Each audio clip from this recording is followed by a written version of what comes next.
Better hurry, spark it up with no worries. Harmonious gang with the big bro Yuriy. Hyphy, get lit just like me. Big bossed up, chop it up with Riley.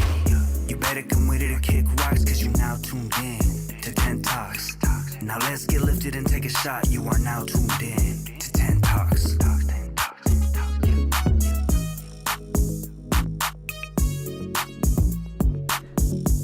Yo. Hello, everybody. What's up, guys? Wait, what the hell? Oh, shit. I was like, what the hell? Oh, it's playing off your phone? Yeah, I accidentally played it. But what's up, everyone? How's it going? Hi. Thank you so much for joining another episode of 10 Talks. Yes, we're back. I know we usually do our episodes on Sundays, but we missed this Sunday because we were obviously out of town. And I was telling Riley that I really wanted to make up for it, because I always, every time we go somewhere, I always say, well, we're gonna do an episode to make up for it, and we never do it, you know, because we're always like, just something pops up. So I was like, I really want to do it, even though we're both extremely exhausted and jet lagged. Riley literally just woke up again like 20 minutes ago. Yeah. I felt so bad because you fell asleep a while ago, and I was thinking, like, what time should I wake her up? And I didn't want to wake you up then, because I think it was like 6. You should have. It was like 6 or 6:30, and I was like thinking, like, oh, I don't want to wake you up because I thought you would wake up and be like, what the hell? Like, I wanted to sleep till 7, and then, like, you know, you shouldn't have woke me up. So I was thinking, all right, I'm gonna wake her up at 7:30. So I just woke her up like 20 minutes ago, 30 minutes ago, and yeah, we're still dealing with. I set an alarm for 6:30 is the thing, so I don't know why it did not go off. Unless maybe you turned it off. No, I didn't. No, I didn't turn off. That's so weird. I literally did one for 6:30. But whatever. No, literally, my phone does that all the time, where I set alarms, or even the worst thing is, like, when people call me, I don't get the ringer, and like sometimes even Riley would be like, oh yeah, whatever, you didn't hear my phone call. But it's like, no, I don't hear people's phone calls sometimes. Sometimes my ringer works, but sometimes it doesn't, and I'll literally check. I'll make sure my phone's never on vibrate. I always almost have it on max volume, and it, like, I almost never hear my ringer. I don't know what the hell it is. So it's like, I don't know, stupid iPhone shit. But either way, like I said, guys, we're still like jet lagged. I'm not like, okay, I'm not sure if it's you have energy. I don't know how you have so much energy. I feel like I'm spinning. I definitely feel not like spinning, but I feel very, like, I don't know how to explain it. We were just watching a video about jet lag, and it was talking about how it makes you feel bloated, or like your head can feel big or something like that. I definitely have that, where like my head does feel like fucking hella pressure, over pressurized, yeah, or some shit like that. And it's just like this super strong feeling of like drowsiness behind my eyes. It's not like I don't have energy. Well, I'm drinking a Rockstar as well, but it's not like I don't have energy, but I feel like this like drowsiness cloud over me. Yeah. I don't know what it is, but well, it's fucking jet lag. But I don't know how to explain it well. Either way, yes. Like I said, the whole reason why I was like telling Riley, like, we gotta do this, I need to do this episode, is because we never make up for the episodes, and then also tomorrow's reconnected, and then we're, you know, and then Sunday's coming up after. I was like, we have to get this episode in today before we do more shit throughout the week, you know. Either way, I don't want to spill all the juice tomorrow and reconnect. I was like, we gotta, like, you know, because it's happened before where things have you know, we've gone on a trip or some shit like that, and then I just end up talking about everything on reconnected. Then we come to 10 Talks, I'm like, oh, here we go, let me say the same thing again, you know. But yeah. Either way, how are you feeling? Tired. I just super exhausted. Yeah, I'm happy to be home though. Yeah, me too. Also, we got sick as well. Yeah, Riley got sick while we were in like Greece. The second to last day. I was feeling like a scratchy throat, and I was just like, nah, like I could just, you know, when you can just tell when you're about to get sick. So yeah, I was like, oh no, I know I'm gonna get sick, and it kind of ruined like the last couple of days for us. Yeah, for sure. It was really annoying. Yeah, like I felt bad because Riley, you know, was like, oh, I'm ruining the last day in Greece because like she got sick out there. But then I had already expected it, but I was like, I'm pretty sure I'm gonna get sick right after her because, you know, we fucking stay together and shit like that. And then yeah, I got sick like literally right before we like left back. But I think it's kind of just like, it's not like a crazy flu, but it's kind of like just like this, just being too tired. You know what I mean? Like we weren't really eating a lot as well. We're gonna get into all that stuff. We're gonna talk about all the whole Greece trip, basically that we can remember. But how would your like quick little summarization be? quick summarization. Like in total, was it like? Did you love it? Was it like the best trip ever? Was it better than Hawaii? See, okay, you can't. I kept thinking that, like, is this better than the Hawaii trip? Yeah. But it's like it's totally two different experiences where you can't really compare both of them. Like, now that we've been to Greece, I feel like it's such a different place than Hawaii. Such a different culture / vibe that we experience. Where it's like Hawaii was amazing, like one of the most beautiful places I've ever been. Dopest experiences in my life. Hell, like so much marine life. But Greece was also like an incredible experience. Like just their culture, the people there are like ridiculously kind. I'm sure if we had gone scuba diving, I mean not scuba diving, with the goggles on, what's it called, snorkeling? Yeah, we would have also had the same like marine life experience too. We just didn't do that. I felt like it was a little more drier. I feel like the marine life in Hawaii is more active, where you could like actually see, like you could look down at your feet and you see like big ass fish swimming beneath you, where it was like when we were in Greece, like I would look down and it was like you can see like a little tiny fish here and there, but like you said, like maybe if we went out and like actually swam around, we would see more stuff. Water too much. But also Hawaii is closest to the equator, right? So that, I guess that plays a factor in it. But I was gonna say that it was definitely a dope ass trip, but I just feel like we had a couple of setbacks where it was like we wanted to enjoy everything. I feel like, is my mic super loud? Sorry. Is it? I don't know.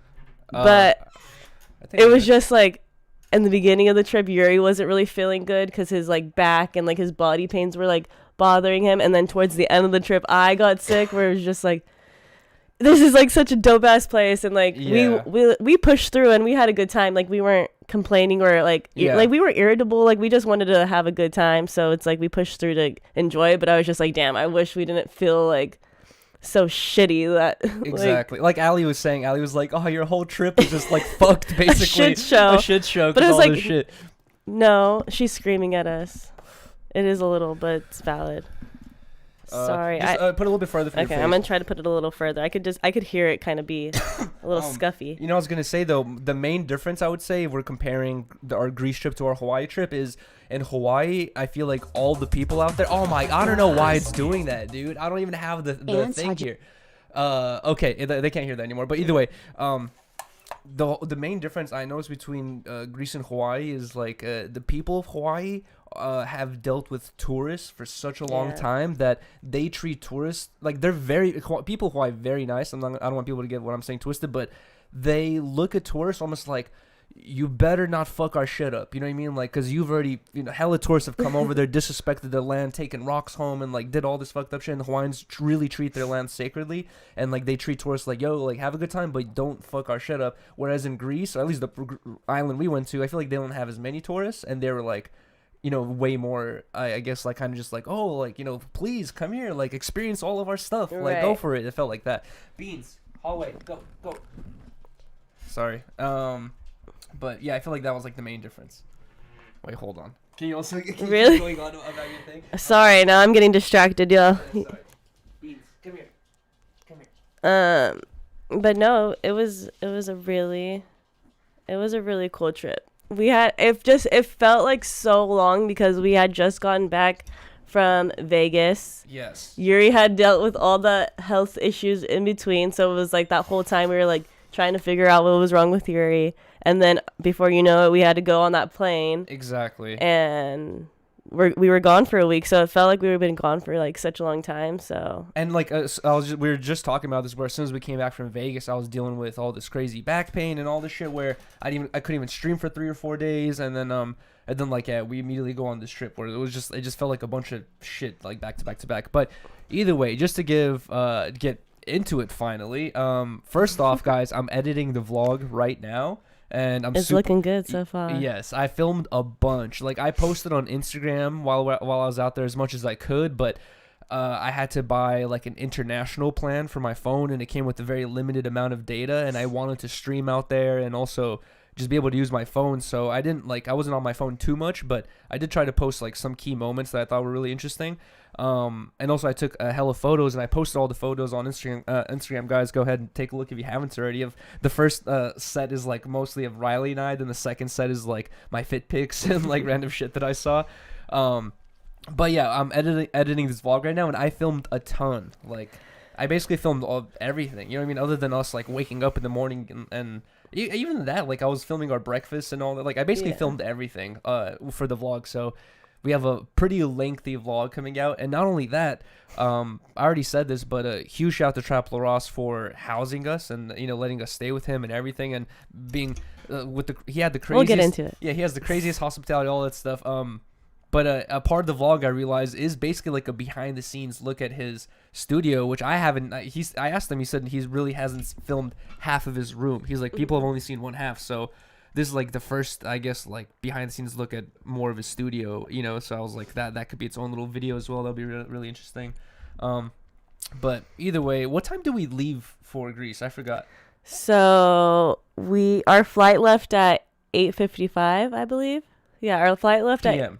at 8:55 at night. So Allie dropped us off around like 6ish, 6:30. Shout out to Allie. Yes. Shout out to Toke for taking care of Beans. Big shout out to honestly, big shout out to Allie, because when we got back, I was like literally like so exhausted and shit, and I was just like, we're getting Beans, getting him together, and I was like, oh my god, I almost forgot like his leash, his bed, all his stuff. I was like, oh my god, I think I forgot all of Bean's stuff. And she was like, it's already packed for you in your car. Like, I knew you were gonna be tired. She like washed all his blankets, folded his crate, put it in our car. I was just like, you are an angel. The crate is what I really was appreciative of. Like everything, the blankets, everything. And also they watched Beans for a whole week. But when we were Toke picked us up from the airport, when he was driving us back, we were so exhausted that like we had just completed that long. It was 3 flights home, guys, with the 8-hour layover. It was so tough. We will talk about to get through. Yeah, it was so tough to get through the journey back home. But once we actually landed and we're driving back to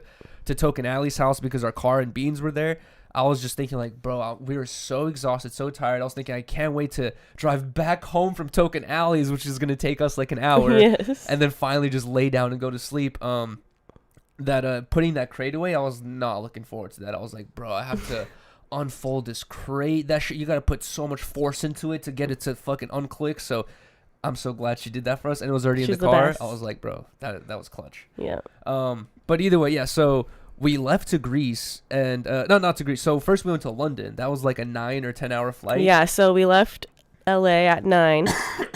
And we experienced our first long haul flight. Thank God that flight was direct, and we just went straight to London.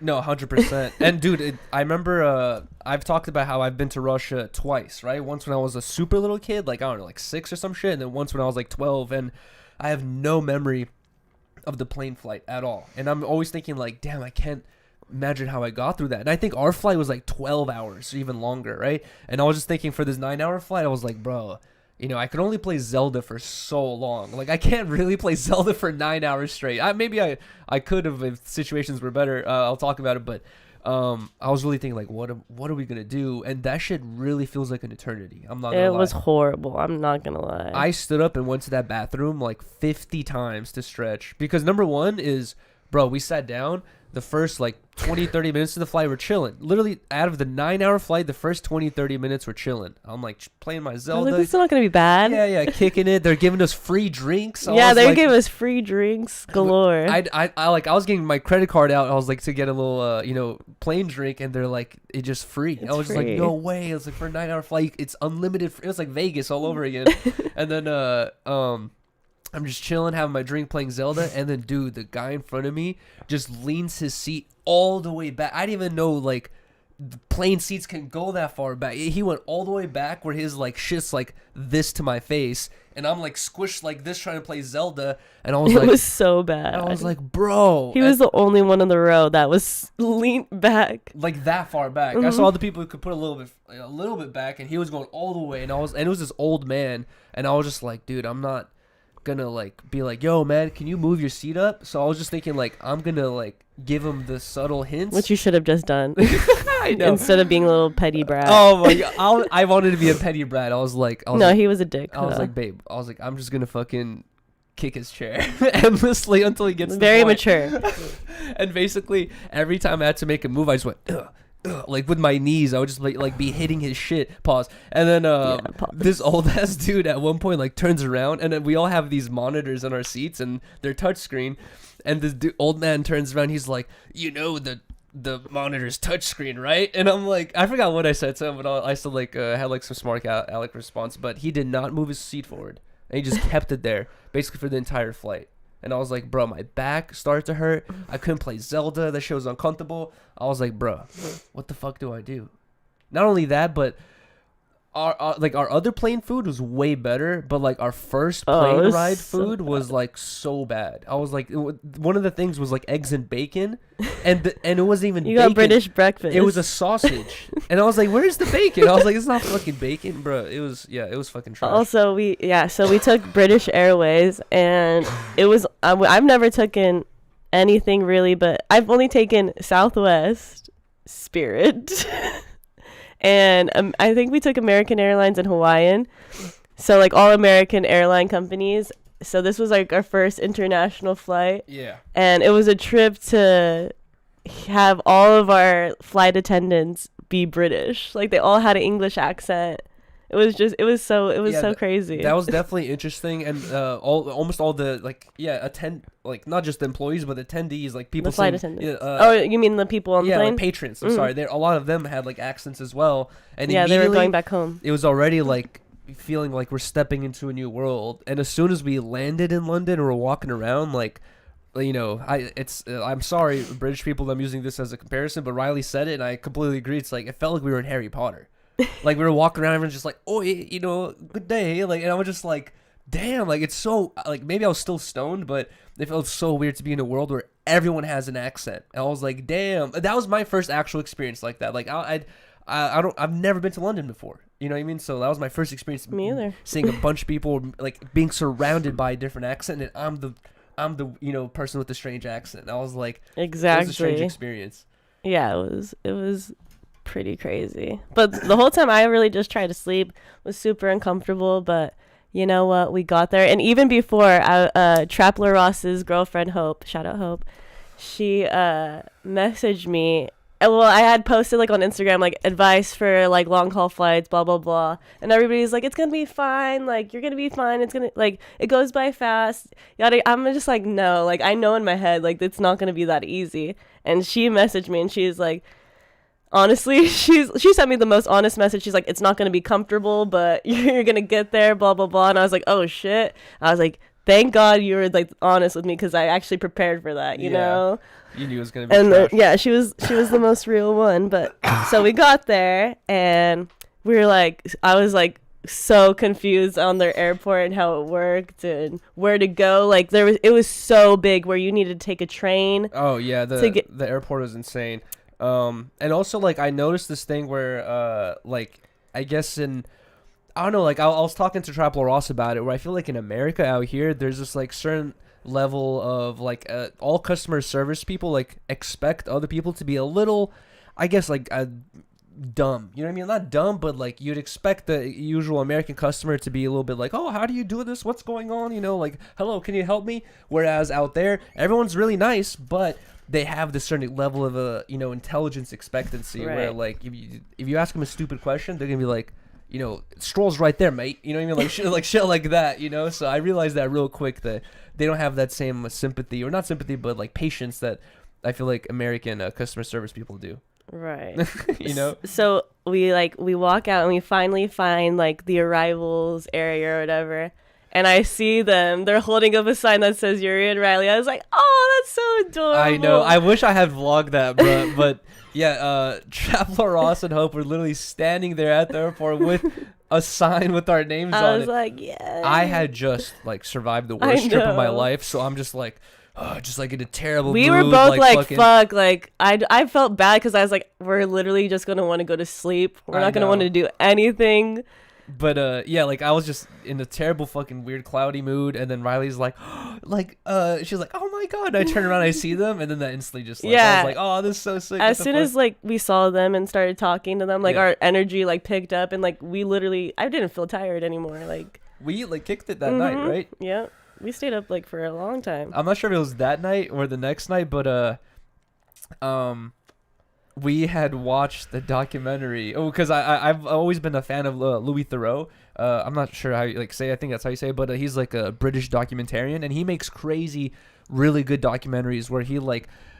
I like his take on it. You know what I mean? Like it's that old perception of like if you find someone you disagree with, like spend some time with them and get to know them and understand their point of view, and you guys can agree to disagree, but like just at least try to understand the things that you don't like or don't agree with a little bit more. And I feel like he approaches things that way, where I feel like nowadays with fucking woke culture and cancel culture, it's like you see something you disagree with and you're just like, oh, you're talking about that, oh hell no, get out of here. It's like people just hate that shit instantly. But I feel like he approaches in a way where it's like, oh, let me see what's going on here, why do you think that way, all that stuff. And we ended up watching a whole Louis Theroux documentary with him and Hope just chilling there kicking it. I was like, that's I never thought that would happen. It was like a weird little what's the word for it? It just felt like surreal. There you go. Like a surreal weird moment. I'm like, damn, I'm really in Trapler Ross's living room right now with Riley and his girlfriend. We're just sitting here chilling, watching a documentary from Louis Theroux. It was so chill. That was fun. But his house,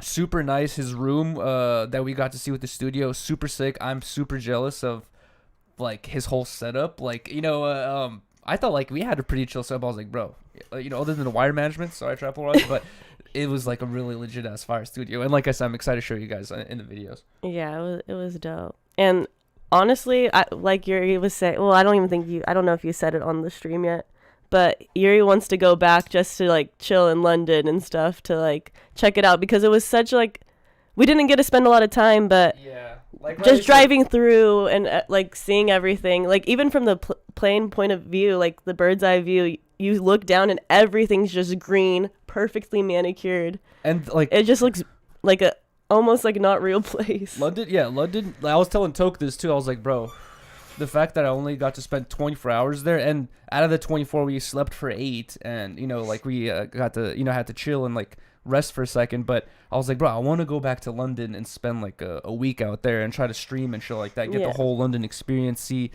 the sights and all that stuff. You know what I mean? I feel like it'd be really sick. Yeah. But either way, shout out to them. I thought that was really cool. Oh yeah, I was also promising to do like a whole day in the life of Trapler Ross, but I didn't realize like I said, we're only there for 24 hours. We have to have time to fucking unwind for a second, kick it, eat, sleep, and then we're basically leaving the next day. So there's really no time to do a fucking 24-hour type thing or whatever. Yeah. But either way, then we got on our journey to Greece, Rhodes, Greece, which was like not that bad. It was like a 5-hour flight. The plane was way more comfortable, way better. And then as soon as we landed, Riley had already set up. Huge shout out to Riley actually, because she set up this whole trip. Everything I've never even. I was so scared, y'all. Other than a couple times, like I guess for you, or just one time, I'm not sure. You but set up a dope trip. Don't stop. That's yeah. Well, I haven't done it that many times, but to set up we had to take so many plane rides and shit. It was kind of like. And the taxi rides and, scheduling everything. Like, Riley set up a really fire trip, and it was, like, my birthday gift, and I really want to give a huge thank you and shout out to Riley. And I already obviously fucking told it off camera, but I'd like to address it on here as well, because that was a really fun trip. And, like I said, as soon as we landed in Greece, we had this nice Greek woman pick us up in her car, and I was trying to fucking put the bags in the car myself, and she's like, no, you stop it. And I'm like, she's older than me, and she's a woman, so I'm like, no, let me do. I'm a young, fit, fit dude. I can fucking put the things. Then she's like, no, you go to the car. And she put our heavy ass bags in the car and shit. Drove us the whole time she was driving us. She's telling us what to do in Greece, like the butterfly spa. There's this shit. There's that shit. Blah blah. All this stuff. And to be honest, I couldn't understand a lot of stuff she was saying because she had a really thick accent. But she was very sweet. Yeah, she was a very sweet lady. And then, dude, one of the best and coolest parts, which I feel like I try to capture on the live stream, but I wish I was able to capture a little bit more. I think in the vlog maybe I filmed a little bit more of it, but the hotel we stayed at was so chill. It was like the best hotel experience I've ever had, honestly. For real. Honestly, it felt like we were in like a movie set. It felt like you're not gonna get an experience like that in Los Angeles. Oh, not in America. I feel like you're not gonna get. It's so different. Like the business model of the people they have working there at all times, and like I don't know, it was so chill. It was a very small. A boutique hotel is like a hotel, I believe, with less than 100 rooms. So it was like a really small hotel. That it was just like kind of like a family hotel. Like the same people work the same shift every single day. Yeah. And like everybody just wants you to have a good time and feel comfortable. It felt like a sitcom. Yeah. It literally felt like a fucking TV show. Like when we were having those interactions with all the people, Paula, fucking Kevin, I forgot the Jake, other ladies' names too. I know, but everyone there, like there's so many people there, and it literally felt like a sitcom because you see the same people every day. You wake up, there's like, hello, what's going on, blah blah, and I feel like I don't know, it just felt everyone's so nice and lively and so interested in trying to make your day better or like your experience better. I don't know, it was so crazy. The hospitality in Greece was insane. Yeah, too. it was amazing, and it was so cute. Yeah, like I said, it's all in the vlog, so you guys will be able to see way more. But the hotel, like Riley said, it's relatively small. So I feel like if you saw that type of hotel in America of that size, you would not expect there to be an indoor bar that works at nighttime and an outdoor bar that works the whole day. But then as soon as the outdoor bar closes, the indoor bar opens. And then there's like obviously there's going to be a front desk lady, but they're like super in tune. Like if you go to any fucking front desk lady here, it's just like, what room are you? Here's your keys. Goodbye. Like they're just like hella trying to help. Also asking just normal questions like they're your friend and shit. I don't know, super chill. But the first night we got there, guys, we got there what time? Like pretty late at night. Almost 9. Like 9 p.m.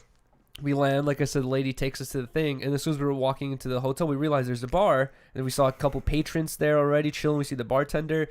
We go upstairs, put our stuff. We're like, let's go grab a drink. So we go downstairs. Well, also to add, when we were checking in, she was like explaining to us. She's like, the bar closes at 12. Oh yeah. So we're like, oh, okay. We got there late. We went to go get dinner, and it's about to be 12, I think. And we're like, oh shoot, the bar's about to close. Like, it was 11:55. Yeah, like let's try to get a drink last minute. And so I was thinking like.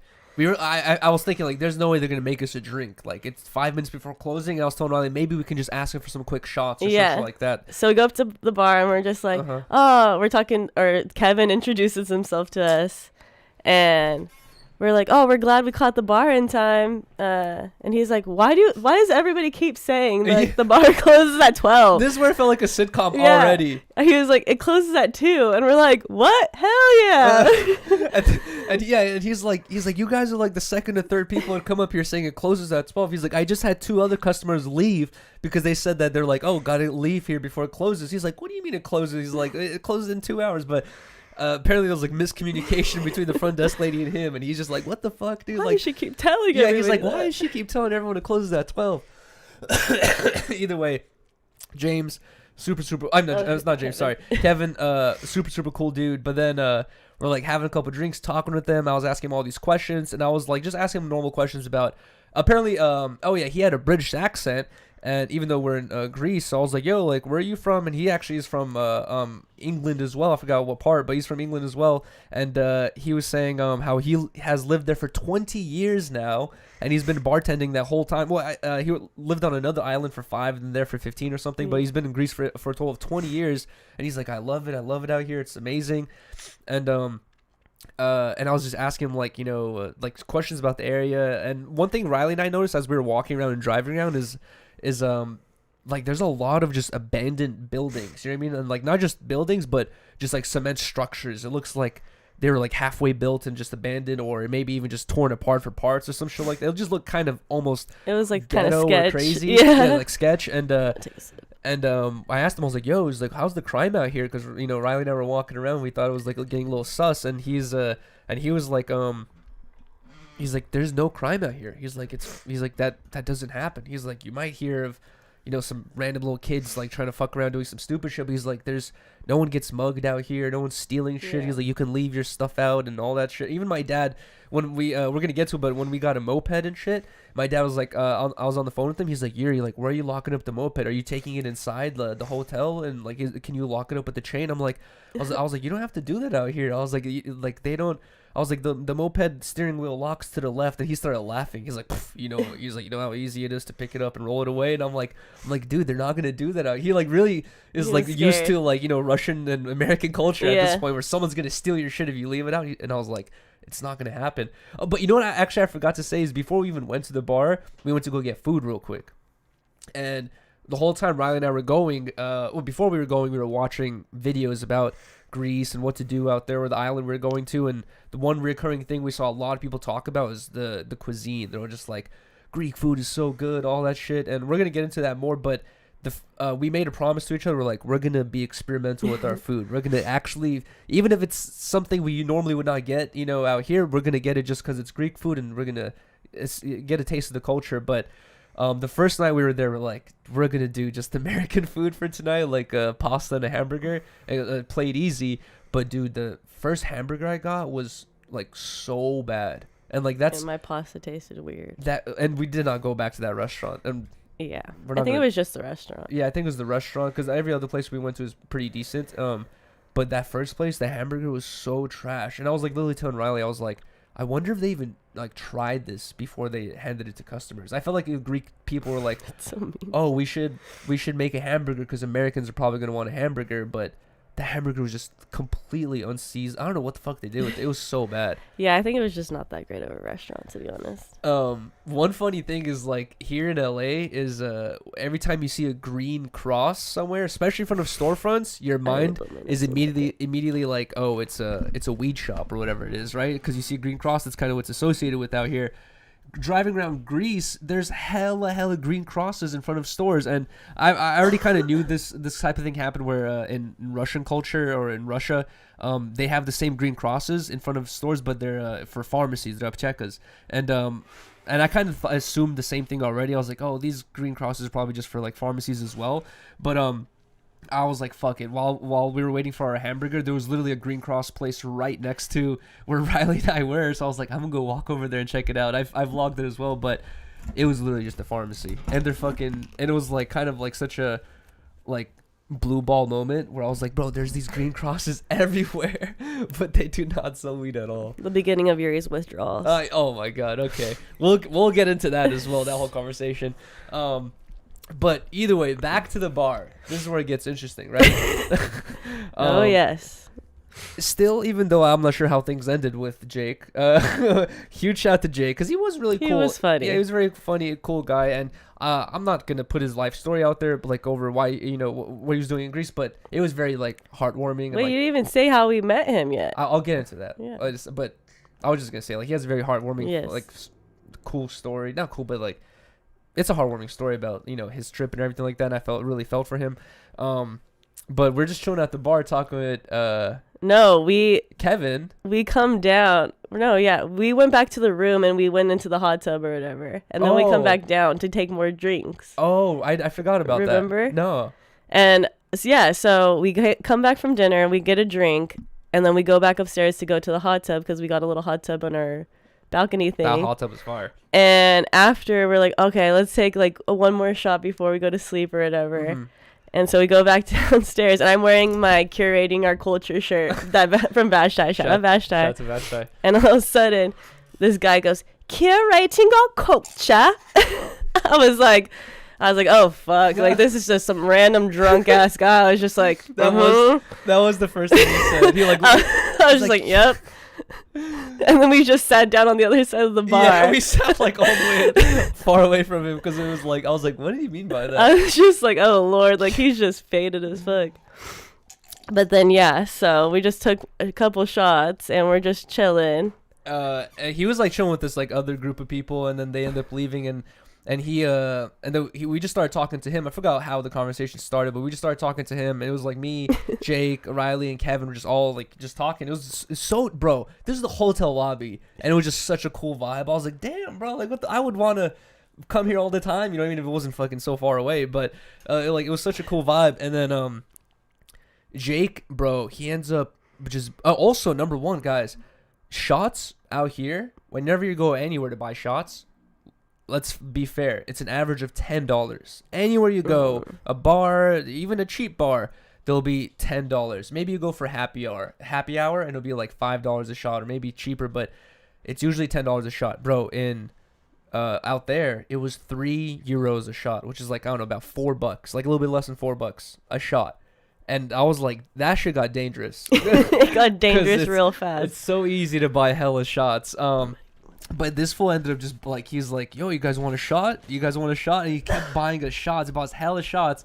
And then he started buying us beers. And, bro, next thing you know, we were, like, down there. Kevin was trying to go home, bro. Kevin was, like, already like, yo, it's 2 a.m., guys. Like, come on. Like, we got to wrap it up. He wasn't saying it, but you could tell the vibe. Like, he was, like, he's like, I got to go. Like, I got to go. And Jake was like, gotta go. No. Like, 2 more beers, like, over here. And then, like, bro, we were up to, like, 5 in the morning with fucking Jake. Kevin, like, went home at, like, Jake, at 3. sorry. Kevin the bartender went home like an hour or an hour and a half after he was supposed to go home. He stayed for a whole like hour and a half after shift with us, kicking it. And then we were up with Jake until 5. Paula. And Paula. That was the first time we got to meet Paula. So Paula's kicking it with us as well. And we were up till 5 in the morning drinking, dude. And at a certain point, we were like, yo, we gotta go, Jake. Like, thank you so much. And Jake, when we left, still had like 2 beers and like a shot left in front of him, bro. It was crazy. And I was literally like, as soon as we went back to the room, I was like, I wish I streamed that. I was like, I know. that was the funniest night ever. And that night that we were up all night, like just talking shit, bro, we were just talking about everything, dude. Like, getting hella and debates. yes, we did tip Kevin every time we bought anything because, bro, when you're getting, in my mind, like, my mind was working like, bro, usually we spend $10 on shots and we're spending like $4 now. Like I was tipping the whole time because I was just like, we're saving so much money here. Like, I don't know, like maybe I it could have been like, oh no, not tip and like save more money, but like we were saving so much money that I was like tipping every purchase that we had, like with anyone. I was like always leaving like €2 to €3 or like, you know, or some shit like that.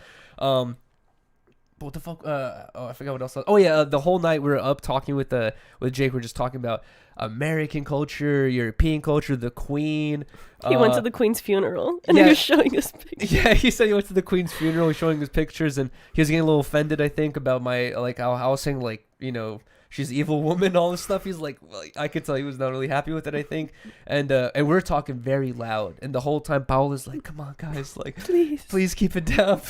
She's so sweet, dude. But she was loving it though. Yeah, she was also, you know, but we are in a, it was like echoey, and there are like other people like probably trying to go to sleep and shit, but we were being super loud. And then the next day, the next day, because we went to sleep at 5 in the morning. I was hungover. Bro, we were both hungover as fuck, and we just instantly, like, we just did not feel good. And bro, what's crazy is we went to go get some food. We went to this one bar called FBI, and it stands for FBI. Finest Bar Inn. Finest Bar Inn. It's called FBI. So we went to the FBI bar, and right across the street from the FBI bar, like Ryan and I were just like sitting there, like eating our food, chilling. And like we look across the street, and you literally see this like doorway, and past the doorway you see this beautiful ass pool, like nice ass pool with the bar on top of the pool, like it's set up all like uniquely and nice, and then like there's the beach like 10 feet after the pool, and we're like looking at it. Riley's like saying like, oh, we should go check that out. We go to that pool or to that doorway, and we see there's like a menu standing in front, and we realize like, oh, it's like, this is basically almost like a bar too, but it comes with this fucking pool and beach access, and we're like, bro, what the fuck? A beach club. So we grabbed our swimming gear and like just chilled the whole day over there. And I literally I've never really, very few times I've done this, but we literally just sat there on the lounge chairs and I fell asleep. I just like slept next to the beach. It was so nice. It was super, super nice and chill. The water was a little cold. It was like windy that day. The water was not cold. The water was actually very, very chill temperature. You would easily swim in it, but it was just so windy that it would kind of like made you cold. So we kind of stayed away from the water. Yeah. But that was kind of the first day, and that was like our recovery day. We're like trying to feel better. And here's where I want to get to this conversation, right? Where I'm not sure if I talked about it on Instagram, or I think I talked about it on my live stream, and I saw some people were saying like, because I was talking about how I couldn't eat food and I didn't really have an appetite. And yes, weed does have that thing where, no, we were talking about how like we couldn't really eat because we thought we didn't have an appetite without smoking a joint before, or like stuff like that. Basically, I smoked a joint before, and that is kind of true. Weed kind of does have that effect. But then also, I have taken a whole month break before off weed, and also like a couple times I've taken a week or once or twice, and I never really had that to that extent. You know what I mean? Like, I never had a thing where I really could not even eat a couple bites of food. And I was thinking like maybe it is because I wasn't smoking a spliff before. But huge shout out to AK-47 Dutta in the chat. But he was telling, like, he was like messaging me after I talked about this, and I guess he's done a lot of traveling as well. And he basically told me that whenever you're traveling to different places, which is a thing, that is true. I've thought about it before, but I didn't really consider it for Greece, where he told me like, bro, there's like a whole different bacteria out there where like we consume food out here in America all the time, and there's always bacteria in our food, different types of shit that it just gets on the food or is contaminated in some sort of way or shit like that. We're just used to it because we live out here, but out there it's a whole different type of bacteria and shit like that they get exposed to, and you have to get used to it, and it can make you sick or even like not have an appetite. And he was just telling me like when you're going to places, it's a good rule of thumb to avoid ice, like only drink bottled water, avoid getting ice, avoid eating fruit, and there was another thing, like there was like three main things he was saying that you could avoid to kind of like diminish those effects of like not getting too sick. But he was telling me like that happened to him all the time, like every time he travels. And bro, this is what really confirmed it, is I didn't even like talk about this on the stream, but he had messaged me before I even told him this, like a whole paragraph saying that when he went to, I forgot where it was, he said that he was like super starving, really wanted to eat. He got himself some food, ate like one bite, and then just lost his appetite. And that shit was happening to me the first 2 days so bad, bro. Like, I was literally starving. I felt like food deprived. I was like so hungry. We got ourselves like a giant plate of delicious looking food. Yeah, I wanted to eat. Yeah, I really wanted to eat. I take like one bite, and then I'm like, bro, like I want to eat, but I literally physically can't. And I was just thinking like, what could it be? And he like kind of explained it that way. I was like, bro, that definitely 100% makes sense. I feel like that is what happened in that situation. I don't know. Maybe weed does has an effect as well, but also that. Yeah, definitely. I feel like Toke said it was like a thing, like it's called foreign stomach or something. Yeah, there you go. Yeah, Toke had confirmed as well. And also what really also confirmed that was we were there for 5 days or 6 days. The last 2-3 days were fine. The last 2-3 days I was ordering. We were like finally getting our appetite. We were finally getting our appetite, and that's what kind of sucked. Like we had like one good day. Meal. No, not good meal, but like one good day. Good day of, because then you got sick afterwards and all that shit. But we had like one good day of like we got used to it. We're not jet lagged anymore. Our stomachs are used to the food. We're like eating all this Greek food. It was chilling, and then Riley got sick and all that shit happened. But that shit really makes you think like when you're traveling, you gotta like take like, I don't know, what do you have to take, 2 weeks to travel? Like, that's why I think people do it. Do the 2 week travel, but it's just like, dude, that's so long, bro. I know a week out there we were like fucking feeling homesick already. We wanted to go home, but it really feels like if you want to travel somewhere and have a really good experience, you have to give yourself more time. like 2 to 3 days to get over the jet lag, and just do 2 or 3 chill days where you really just relax and get used to it. Don't push your body too far. Don't get sick, because it's like you are getting exposed, like I said, to different bacteria and shit like that. So like, don't get sick, be healthy for a couple days, then get into everything. And honestly, after this trip, I have a whole nother level of respect for like best food reviews and all the travel vloggers. Like, they are in such a good mood the whole time. They're just like, what's up, guys? Like, today we're going to Egypt, we're doing this, we're going to India, we're going to Philippines. Like, they have a positive vibe the whole time. I'm sure they're dealing with shit behind the scenes where they're like getting sick and all this feeling, I don't know, out of it and all that stuff. So I don't know, I have a whole nother level of respect for that shit. Our third day out there though, we finally made the decision to get a moped. Yes. And the reason being is because we wanted to get a car originally, but and we saw all these cars that was like, in our price range that we could afford to get, and I was just like let's go, like let's do it. But then I didn't realize this. Riley brought it up out of nowhere. Yeah, thank God, because I was literally about to pay for a car, and Riley's like, it's automatic, right? And as soon as Riley said that, I was like, wow, it's like that's a rhetorical question. Like, why? Of course, it's automatic. And ladies like, oh, you want automatic? It's these ones, right? And they were like double the price almost. And I was like, why? They're charging double the price for an automatic car. And I realized everyone drives manual out there. I was like, this is too good to be true. This has to be a manual. It really felt too good to be true. And I can drive manual, but I haven't driven manual in about like 7 years. And I've driven a couple different manual cars before. Shout out to my homie Beast. Donut, he taught me how to drive manual.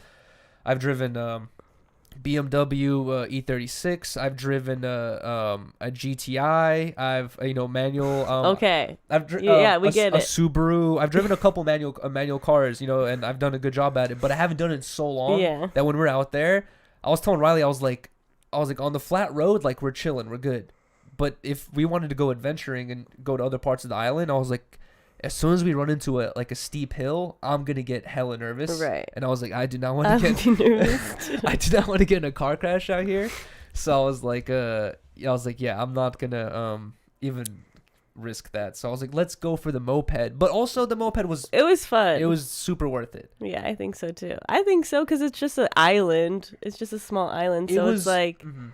That's all you need. You really don't need to compared get a car. To the big island of Hawaii, where when we went from one side of the island to the other, it was like a 2-hour drive, 2.5, 3 hours, 2.5, 3 hour drive, and you're like going through that path. Like Elvis, who's from Hawaii, who was telling us like, bro, hella people die on that road because we experienced it every time we driven that road. You're leaving one part of the island, it's beautiful sunny weather, you're driving through this road, bro, it becomes so foggy, you get like 15-20 feet of like visibility, it starts raining, like there's cars trying to pass you, like it's only a 2-way lane, there's cars going past you like right next to you, like super fucking fast and shit, like bro, it's such a dangerous road.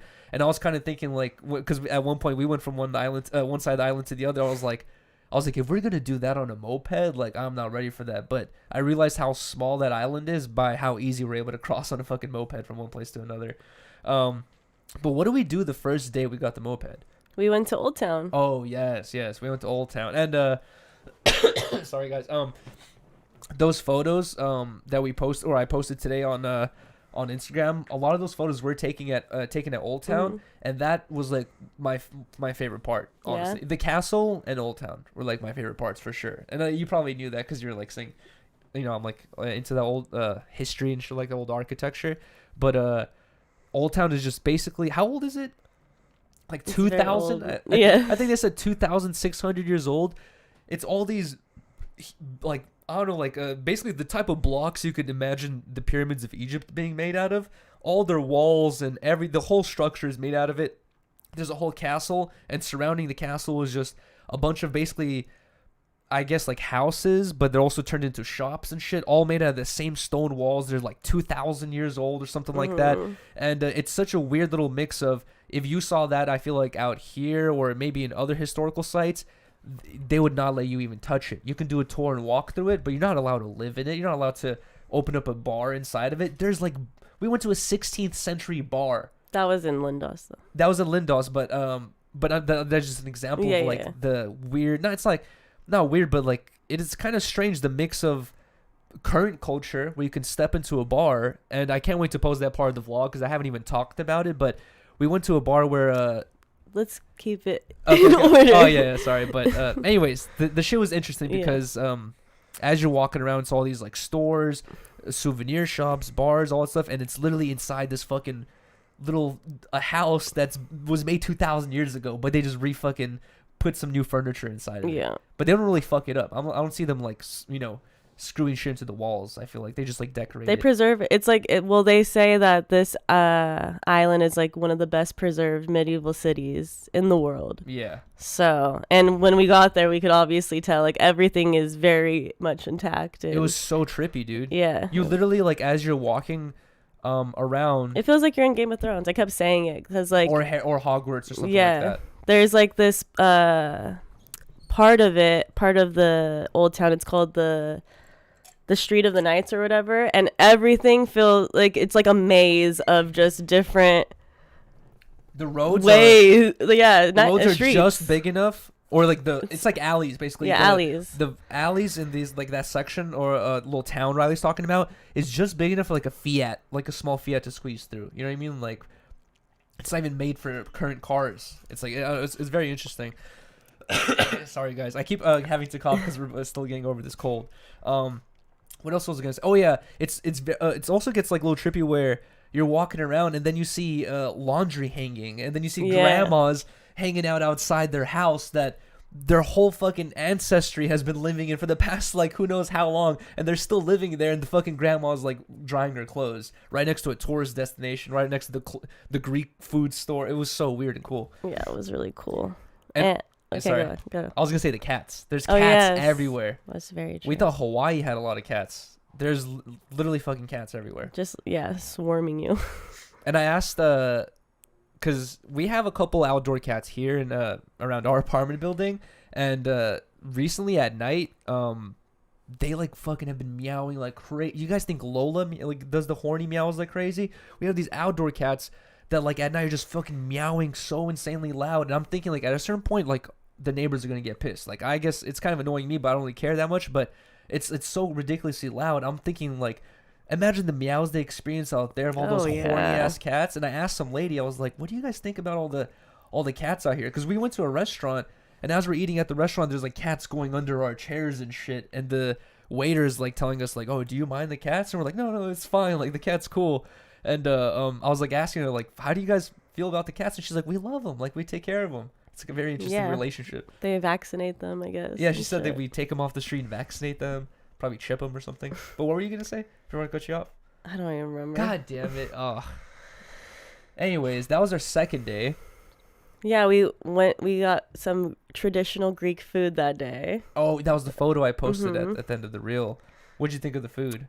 It was okay. There were certain dishes that I really, really liked, and then like some I wasn't like too crazy over, but it was still our second day of, like I said, of not having a full appetite either, but we were also like kind of saying, like I said, we wanted to experience fucking Greek food culture, and we had just been eating American food and Chinese food the whole time we were there before we did that, and we were like, we have to try something, even though we don't feel 100% well. We're like, maybe this will be fire, and I feel like if we felt better, we could have enjoyed it more. Yeah, but it was still good. It was still really good. Yeah, it was like these cabbage rolls, these giant meatballs, these giant pinto beans. Look like some. Yeah, Yuriy loved those. Yeah, it felt like I was like in a Willy Wonka like movie. Like I've never seen beans so big.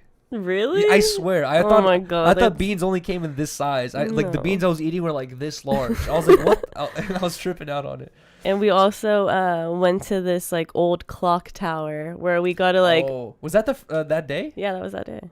That was really cool. We got to see like the whole view of the entire city. It was really, really cool. That clock tower was another interesting thing where I feel like out here, like, or I don't know, other places, you see something that old and they're like, you can see it, take a picture of it from afar, but you cannot go in there, especially not without like an employee going with you. Bro, you can just pay €6 each and just go in that clock tower, and you're going up these stairs. They're like 200 years. It was so cool. I was telling Riley, like, when I was doing the roof climbing videos here in LA, like, that was my favorite part. It was like being in sections where it's like very old and, older part of LA where people usually don't go or aren't allowed to go, and you're able to like walk on all this shit. And you're not usually allowed to do it out there. It's like they just let you do it. I thought it was so sick. We got to go to the top of the clock tower, see the mechanism of how everything's working. Yeah. The windows were open. I could step out the window. I was telling Riley, I was like, should I step out this window and film this? She's like, no, but they just leave all the windows open. You could literally just step out of it, and it's like a 300-foot death drop. Yeah, it was kind of trippy. It was kind of scary a little bit. I was like holding on the railing walking down. Oh yeah. Well, the stairs were like how do I explain it? They're like elevator room stairs. They're like stairs that go like, they're not normal stairs. Like you could fucking die down these stairs. They're very steep. Yeah, super steep. But yeah, that was interesting. Oh, but dude, it was €6 per person to enter the clock tower, but with that entry fee, you get a free drink. So it's like you're basically paying for a drink. Yeah. And you get to enter this clock tower. That was really cool. Interesting. It was very cool, but then Yuri's back was starting to hurt. Yeah. And yeah. We were tired, honestly. Oh, wait, yeah. That was the day where, My back was starting to hurt. I was like, hey, like, can we just go back home for a second and like I'm gonna chill and then we'll get back to it. I go home and like I knocked out at like 7 p.m. And I think it was also me getting the jet lag, out of me type shit. Exactly. I had to catch up on my sleep, but because of the jet lag and the time difference, the whole time we were out there, we were waking up. Well, you always wake up early, but I was waking up at like 6, 7, 8 in the morning. Oh, other than like one day, but I was like waking up so early every day, and I actually was enjoying it. I was like, because we got so much time. I was like, this is a cool experience to wake up like right when the sun is rising. By the time the sun is fully rise, like we're ready to go and get our day started. It's like 8, 9 in the morning, and we have a full day ahead of us. I was like, okay, this is, I feel like, pretty clutch. Now I kind of want to adjust my schedule and was to wake up earlier, right? Because that was cool. But yeah, I felt kind of bad about that. And I was telling Riley, I was like, oh man, I hope, because we only had even though we were there for a week, it felt like a limited amount of time. We wanted to experience as much as possible, and I was like, oh, I hope I didn't waste hell of our time by sitting in this hotel room. But that hot tub came in clutch. It did for the back pain. It did. That was super chill. And then what do we do the third day? I forgot. That was Lindos, right? Oh yeah, is that the day the bee thing happened? Yeah. Wait, hold on. I have a couple of notes that I had written down. I want to get through a couple of these before we continue the chronological story of what we did in Greece.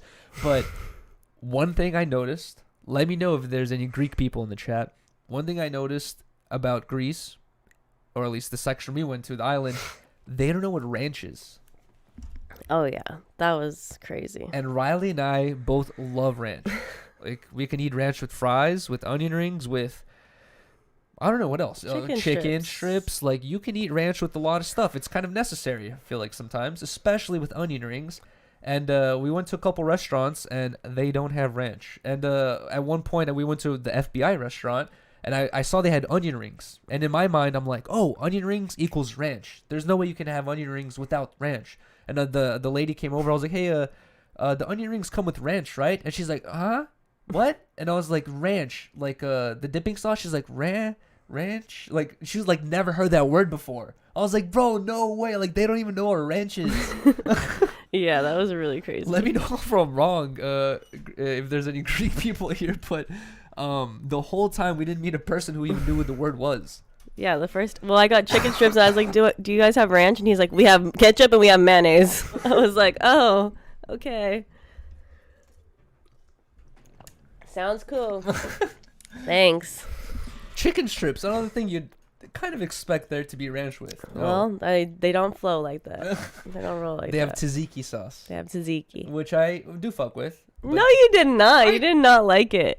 Yeah, well, I liked it a little bit. No, you didn't. You're a liar. It wasn't terrible. You did not like it. Anyways. I was okay with. I thought it was okay. The other thing I noticed, I'm not sure if this was happening in London too. I'm not sure if we had too much time to experience that, but in Greece, out here in America, you go to a restaurant and you want to pay with a credit card. They bring you the check. You put the credit card on the table. They take your credit card away. They scan it, do their business. They bring the credit card back to you, you sign, put a tip, and then you leave, right?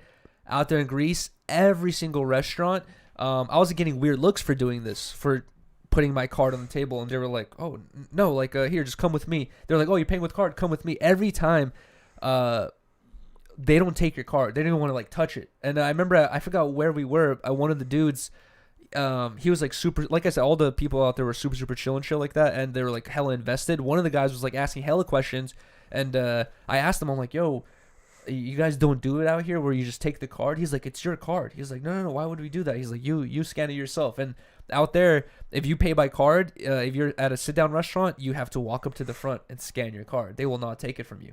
I thought that was very interesting. Yeah. Super different. I kind of like it, to be honest. Because I've had the thought a couple times that when you're giving your card to a waiter out here or something like that, the waiter could potentially write down your credit card information, or even like do a scan for something else, or something. Like they could do something with your card, but out there they won't even touch your card. Yeah. Because they're like it's like a privacy thing or something. That's what it felt like.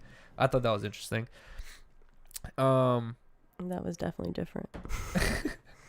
And also, because we were talking about the whole food thing, like Riley and I were saying, we didn't have a huge appetite the first couple days, and the first restaurant we went to with the burger thing, it happened where we got food. And, maybe the food wasn't the best, but also maybe our appetites just weren't there because it was like our first day after a long plane ride and all that shit. we only ate a little bit of our food. I ate like 1 or 2 bites, and Riley had like a little bit of her pasta. And the waiter came over, and he's like, well, like, what's wrong? Like, is it too hot? Is it too cold? Like, do you want me to fix it? Like, and I was just like, no, it's fine. Like, I was like, I don't feel well. I'm sorry. And we had that a couple times where we didn't eat all of our food, and the waiter's literally like, what's like? It's not. They're like they were offended, but they're like, what's wrong? Like, why you don't like the food almost? And you feel bad. You're like, no, the food's delicious. I just don't feel well. And out here, like, you don't get that ever. I can go to, I feel like almost any restaurant, like eat half my food or even a quarter of my food and give it back to them. They're like, oh, you want me to put it in a to-go box? You're like, nah, it's fine. They're like, okay. Yeah, they don't care. Yeah, they don't care. Out there, they're like, oh, what do you want me to do? You want me to add some more salt, some more pepper? Like, they're like, are you sure? They want you to be satisfied with with the food. I thought that was very interesting. They're like passionate about their shit. Exactly. But the third day, that was my favorite day. That was my favorite day as well. That was the day where, also probably one of my favorite sections of the vlog is when we got to go to the, what's it called? The bar? The Acropolis? Acropolis. So we got to go to the Acropolis, and basically it's like this giant castle that they built on like the highest point of the island, almost like on the edge of the ocean, so that it was like a protection for the citizens of that island. Whenever they were being invaded, they can go inside this castle for protection. It's super fortified, looked hella crazy, and it's also like the oldest thing they have there. I think it's probably older than 2,600, or probably that's around 2,600. I think that place was the 2,600-year-old place, but everything's fucking hella old there. Yeah. But that place was for sure like super fucking old. It looked like we were like standing in Egypt or something like that. Yeah, that was a really cool experience. But it's really hard to explain, guys. But you'll see it in the vlog. To get there, we got the moped. It was like a 40. No, it was like an hour. It was like an hour on the moped of Riley and I just ate the whole time.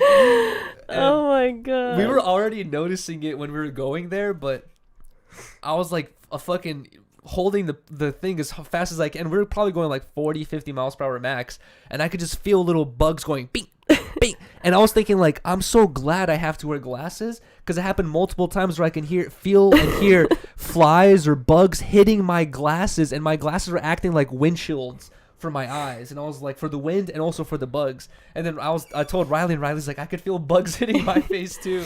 I thought it was my hair like flapping at me, but then I realized like my hair was back, and I was like, oh my god, it's bugs. Ew. I was scared to look at my face after. Dude, after that ride, I look at Riley, and I have a fucking dead bug on my sunglasses. She had like dead bugs on her sunglasses. I had to wipe them off. But we spent an hour on the moped going one direction and an hour back on that fucking, on that highway. And it was pretty chill, but there's some points where it was only a 2-way road, and like cars had to go around us, and we were going on like turns and shit. And I've been on a moped before. I've never gone that fast on a moped, especially on a street. So it was my first experience. And I've never had a passenger on the back, that I do not want to get hurt no matter what. So it was kind of nerve-wracking a little bit, but we got it done for sure. And also, Yuri's still feeling horrible. Oh, too. Yeah. My back was hurting the whole fucking hour.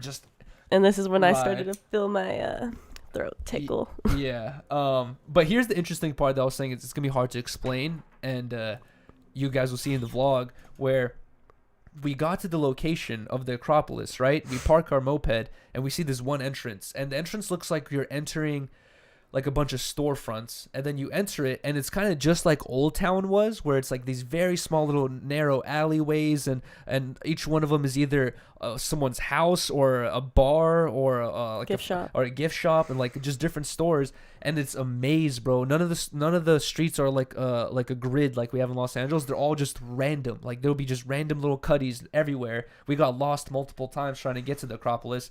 And basically, by the time you get to the road to the Acropolis, you have to walk through a million gift shops and shit. And I was like thinking, like, it's such an interesting setup. I've never seen a ancient ruins setup where you have to walk through like a mall gift shop, basically, before you even get to it.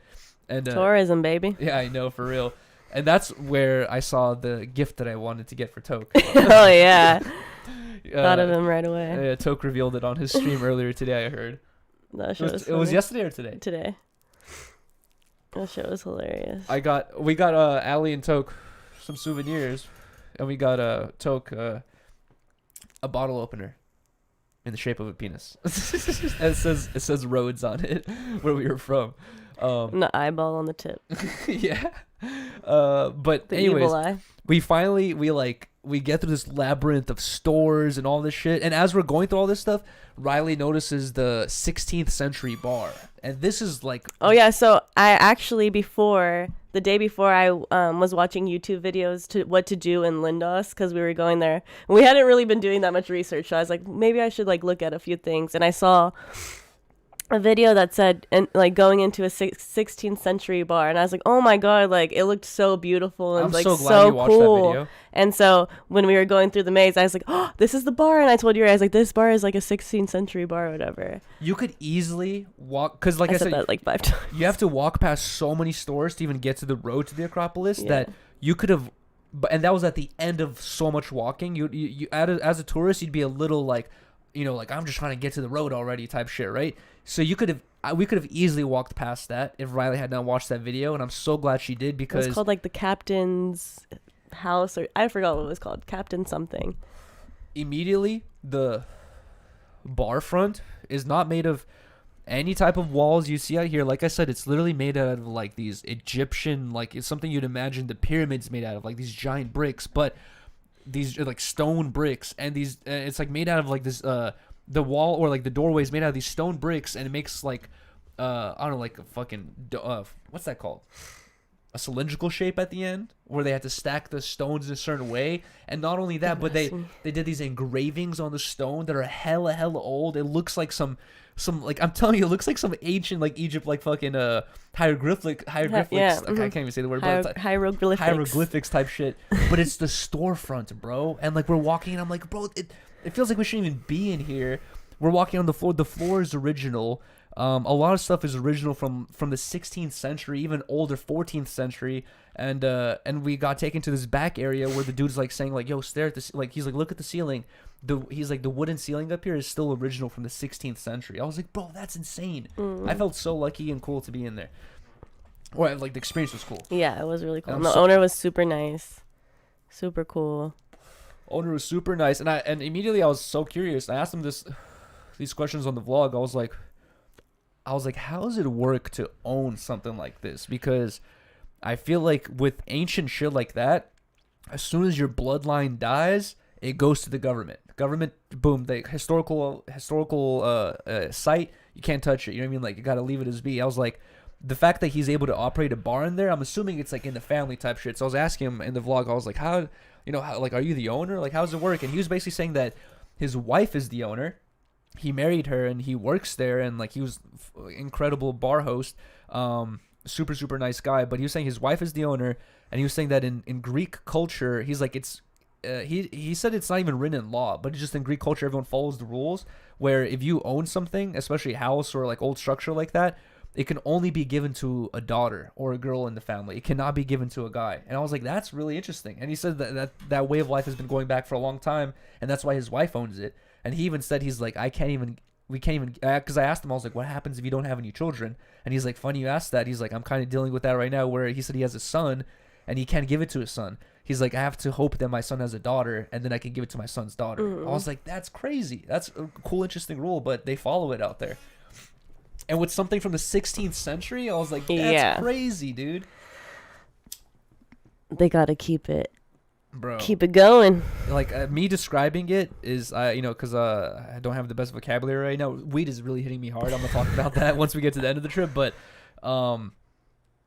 like, I wish I could describe it better. The vlog, the footage where you guys will actually see it, you're sitting in there, and it feels like you're sitting inside of a tomb. I don't know. It felt kind of weird. It was really cool. Either way, we finally get to the Acropolis, and it was like, what, like 12 euros? I think so. 12 euros each. And this was like the first 1,000% worth it. 1,000% worth it. You don't get a free drink ticket with it, but just walking through it was amazing. It was crazy. You literally get to like get face to face with super old engravings, like Greek engravings into stone and all that stuff. You get to see all these amazing old sites. You guys saw the photos. We took hella photos there.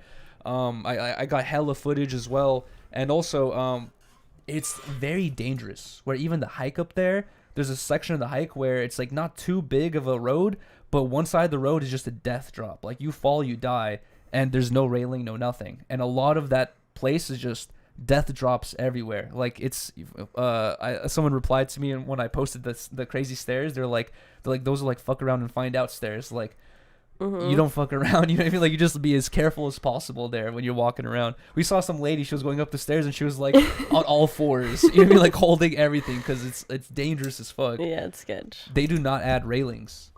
I've gone to the Grand Canyon, and there's a lot of the Grand, obviously like 99% of the Grand Canyon doesn't have railings, but the touristy areas where the tour groups take you, it's all railed off. You know what I mean? Like they don't even let you get close to the edge because they know it's so dangerous. Out there, they don't care. They're like, you want to do that? You're going to die, like basically. Either way, you have anything to say about the Acropolis? It was fucking amazing. I don't know.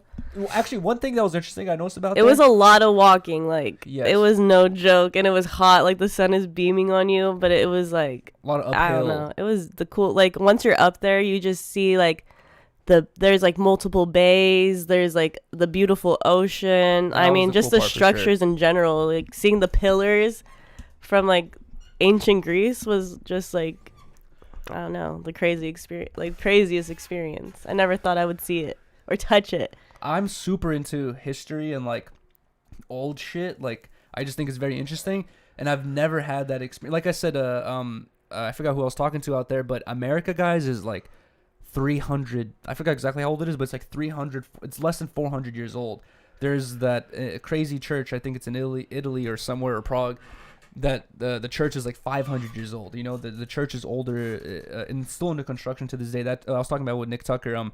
That church is older than America is old. You know, and you're walking through America and there's a lot of historical sites out here, but they'll say like, oh yeah, this is 200 years old. This is 300 years old. It's not like I've never really been face to face with something that is that old. You know, and it's still fucking standing there, and you're allowed to just walk up to it and touch it and take pictures of it and all that. It was so cool.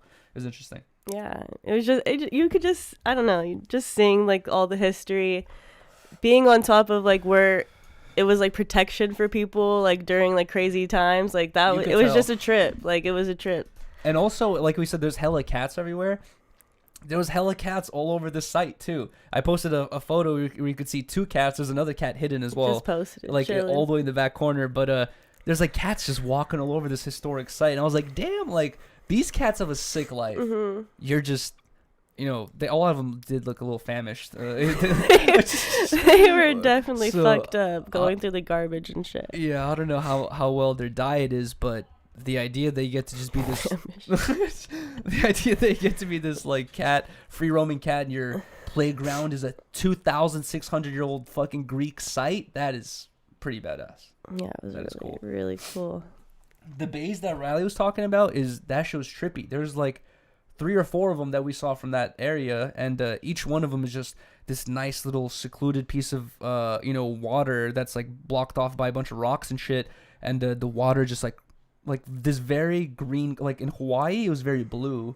Where there it was like very green, turquoise, but completely see through. But it was like this turquoise. It was like a different color, but still beautiful. You know, it was interesting. It was really pretty. I wonder what causes that. Like.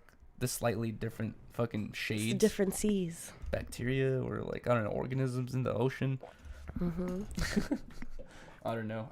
But no, it was really cool. That was sick. And then that was capped off by the traumatic incident where basically Riley and I had a whole hour back to our place, right? And we just had the experience of a lifetime. I'm leaving on a high. I'm like, that was so cool. I'm so juiced. My back wasn't hurting. I was feeling great. I was like, this is awesome. And then we get on this bike ride. A little bit through the bike ride, already like 25% through, my back starts hurting a little bit. I'm like, oh man, all right, whatever. You know, I'm chilling, still like going full speed on this bike. And we're on this like stretch of a lot. Some of it was like uphill and like a little twisty and turny, but there was a huge section where it was just straight land. And we got to go pretty fast there, like max speed actually. And it was like, I don't know, like 50 miles per hour. And we're just going. I'm feeling these little bugs hitting my face. And at one point, actually, before this even happened, Riley and I went to a beach also. After that, we went to... Yeah, you weren't feeling good. We went to... Oh, yeah, actually, you know what? At the beach, my back started hurting. Sorry. After the Acropolis, we went to one of those bays to go kick it by the water and, like, relax. And And while we were there, we saw this tree, and Riley was like, "Dude, like, look at the bees here." And like the bees were fucking humongous. Like I'm not sure. So weird. I'm not sure if they were hornets. They didn't look like hornets. No. They look like bees, but they look like some. They really look like the Tracker Jackers from tracker jackers. from Hunger Games. Oh, honestly, the tracker jackers. I can't remember how large Is that those what they're were. called? I forgot. What they're called. I think that's what they're called. But like, dude, these bees were like no joke. They were humongous. If you had like 5 of them sting you, like I feel like you'd die type shit. They were like, I filmed it for the vlog. I zoomed in on my phone, and I filmed it. We put all of our stuff away, and then we hit the road. And then like on the fucking road, like I said, we're on this like long ass strip. I hear like this buzzing go, zzz, and I feel it just hit my ear. I thought this was gonna be the end of my life. I was like, oh my god. I was like feeling so confident on this moped the whole time. I was like, we're gonna get in a bike accident in Greece. Like, no. Bro. Yuri fucking gets hit in the ear. You could hear, Riley said she could hear it. I heard it. It was like first it was like a loud bah, like to my ear, and that, you know, it was like very, very mild pain. It was like, oh, what the hell? And my Yuri's like, no, yes, no, were. not immediately. Like, it was like 5 or 10 seconds that this happened, but let me walk you through it. First, it hits me. I'm just in my mind, I'm like, okay, hurt, whatever, not that big of a deal. And I had a helmet on that kind of made this like cover that like held my, like, it was like made a little pocket for my ear, right? That thing hit me, and instantly I just feel it go beep, like just like sting me, and that's when I'm like, what the? I'm like, oh my god. Yeah, like the one, he's slapping his helmet and then swerving full speed on the other hand. I'm like, what the fuck? Miley's holding on like I'm this. like, pull over. He's like, what the fuck you mean pull over? I'm like, dude. He's like going into the middle of the fucking, oh my god. I was like, we're gonna fucking die. I was like, go, just pull over. Bro. Oh my god, it was so scary. Thank God he got out of the way and just stopped. I had to. It was crazy. Like there was like a sidewalk where I had to like do this emergency like, because I was swerving trying to fucking get this bee out of my ear, and then like and I had to like do this like emergency right onto this fucking sidewalk, and I stopped right there, and I just took my helmet off trying to get my the bee out of there, but I guess I had already flew out. Anyways, but Yuri's ear was swelling like. I was like kind of scared. I was like, oh fuck, I hope he's not having like an allergic reaction right now. I've never been stung by a bee before in my life. But we were so close, so I was like, I'm not gonna try to freak him out. And there was no stinger or anything, so I was like, maybe it was just like a big bite. Like, I don't know. It was crazy. Yeah, that shit was the shit show. And also like the GPS kept fucking up out there, so we like got lost on our way home, and I was all stressed out. My ear was hurting. We get home, and then like Riley, like, I was like, babe, can you film a video so I can see what my ear looks like? And she filmed it, and I see it just fucking giant and red, and I was getting scared because I remember I saw an old Bear Grylls like survival man or whatever he did, Man vs. Nature. I saw an old episode Man where vs. Wild. Man vs. Wild, he got stung by a bee on his ear, I think, or maybe his forehead, and his whole face like swelled up, like That's what I was huge. And And I was like, oh no. I was like, if my face swells up, we're gonna have to Greece, go to the hospitals. the hospitals. I was like, oh no, dude, this is not gonna be good right now. It was so bad. But luckily, by the next made day, it. yeah, by the next day, it kind of went away. I'm gonna grab my water right there. Oh my god, y'all. It was so scary. But yeah, we like kind of got lost going back home. I was like, oh shit, Yuri's about to get super mad. But we finally got home, and that's when I started feeling hella sick. Like, I was getting sick too. And we chilled out the rest of the night. I think we went to bed early. Super early. Yeah, we went to bed hella early that night. Like 9 p.m. or 8 p.m. or something like that. I didn't even want to go to bed. I wanted to... We wanted to do something else, or go get dinner or food or some shit like that, but Riley knocked out, and like I turned around, like hugged her, and like I was like, I'm not gonna go to sleep. I want to continue playing Zelda, and then I just ended up fucking knocking out too, and that's where we like woke up like at 6 a.m. on the last day, or no, like second to last day. Yeah. No, it was. Oh yeah, second to last. Yeah, second to last. But also I think we have to give a shout out to one of our most go-to restaurants out there, Golden Fish. Golden Fish. And we were like laughing about it, where even like I feel like the employees there were like giving us a weird look. They're like, why these fools keep coming back here in Greece? We came to Greece and we went to this Chinese restaurant called Golden Fish like 10 times. Literally. Went there so many times. I think we went there like 6 times. At a certain point, like I said, I was feeling sick, so I couldn't eat much. We just wanted soup. I just kept getting the hot and sour soup over and over and over again, like endless times. But it was a bomb ass restaurant. It was hella good. It was hella good. I would recommend it. If you guys go to Rhodes, Greece, go to Golden Fish. That shit was fire. What did we do the last day? Oh wait, we went back to Old Town and we actually went into the castle this time. Yes. The Palace of the Grand Master. There you go. The first time we went to Old Town, like I said, I had wanted to go back home. It was only like 10 minutes away by moped. I had wanted to go back home for a second to rest my back because my back was hurting, but we ended up knocking out. But we were bummed that we didn't get to finish the experience there because we like walked the castle and it was like super cool. You get to walk through the old moat and shit like that. But there was a part of the place called the Palace of the Grand Master. Palace of the Grand Master, where you have to pay 12 euros to enter it, and it's like a whole nother section you get to walk through. But I was like telling Riley, like, hey, let's do that later today or even tomorrow, but we ended up knocking out. So we wanted to go back to do that whole experience. So we went back to Old Town, went to the Palace of the Grand Master, and it's like, I forgot how much it was. It was like $12 or $10 to enter, but also it was an extra $10 if you wanted to enter and do the museum.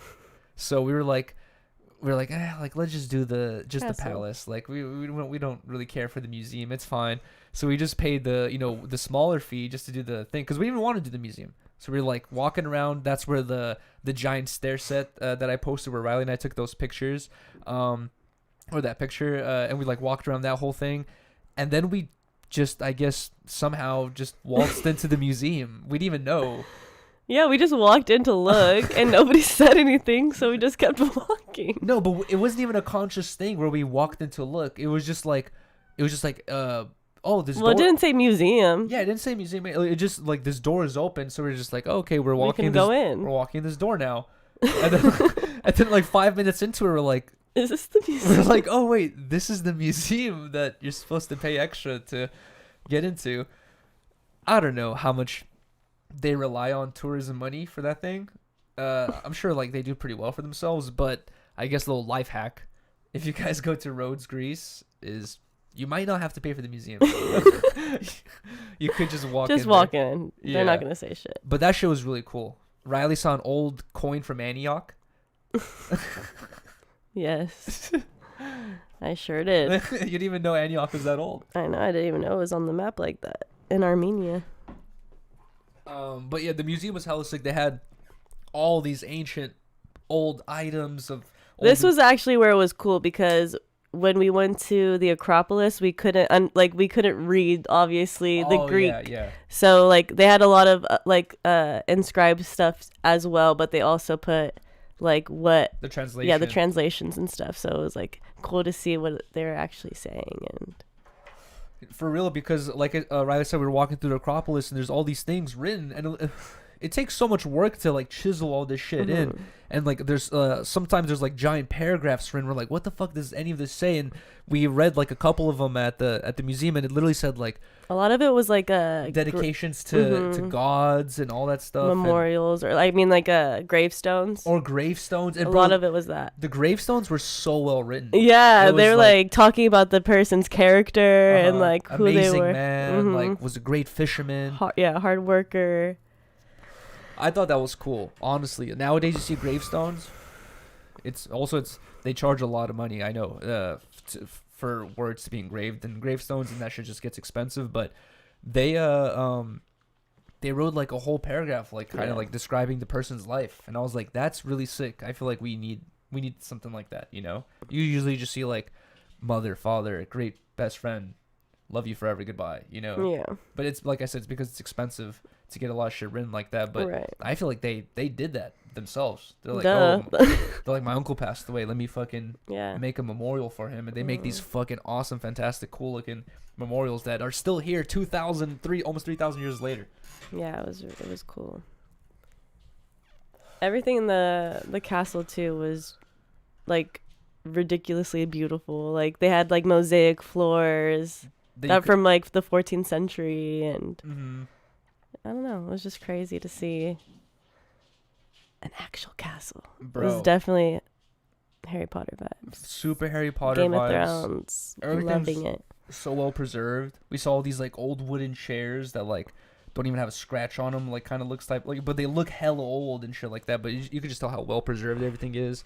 I just kept trying to imagine like what was life like really. You know what I mean? Like what was the casual day of no invasion, no crazy life changing moment? Like what was the casual day here like? You know? I know. Also at the Acropolis, actually, we forgot to bring it up. We saw an old stadium, like a bunch of seats, like made into stone, and we read a sign that said, "It's seated 2,000 people," and like it said all the things that happened there, and it said like musical events, like other types of like events that would be celebrated, and shit, like I guess like marriages or like important life events that would happen there, I guess for like the important people of the time.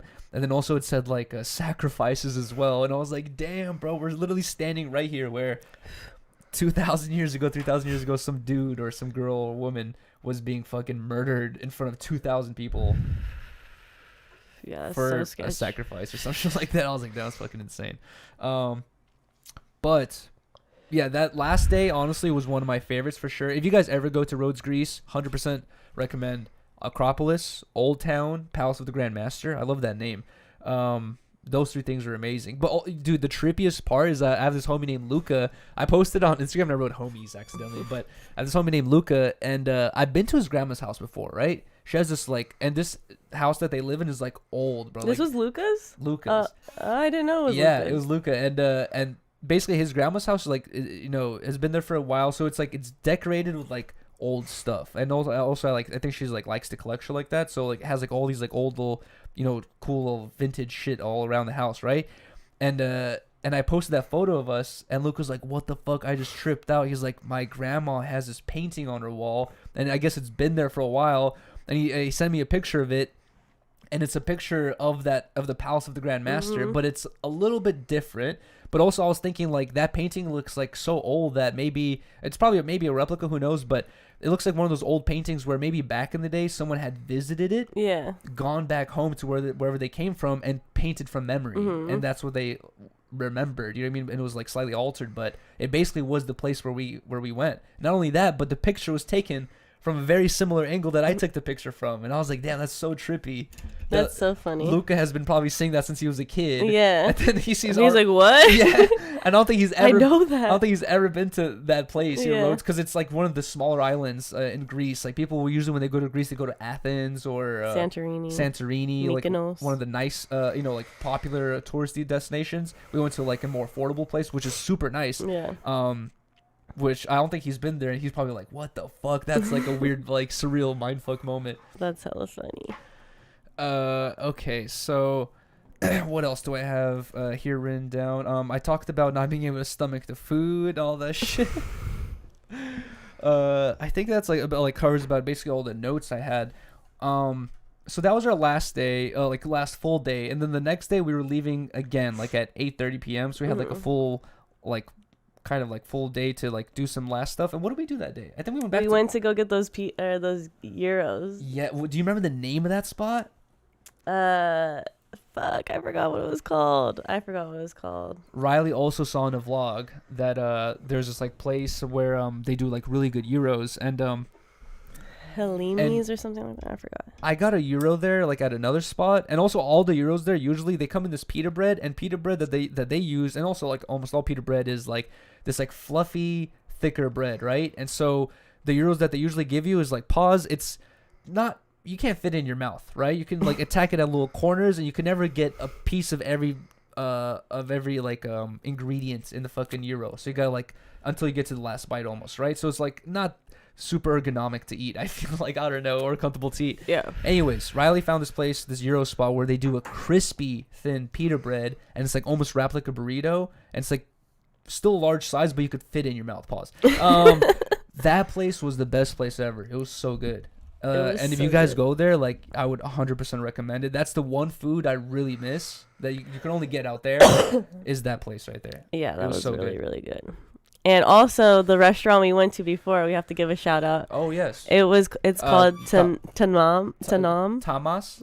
Oh, T I A forgot. M M A S. No, it wasn't called that. No. Tenman. It was called that or something like that. Yeah. I post on Instagram.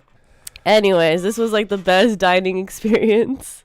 They like after we like ordered our first of all the meal was incredible, but after our meal they gave us gave us a free dessert and a shot on the house, and it was just fire. And bro, once again, And that was like the best meal we had out there. it was the best meal we've had out there, and also just in general, like as for a dining experience, They like, were the coolest. I already said this before. As for the shots, and I kind of we didn't really talk about the pricing of things, guys.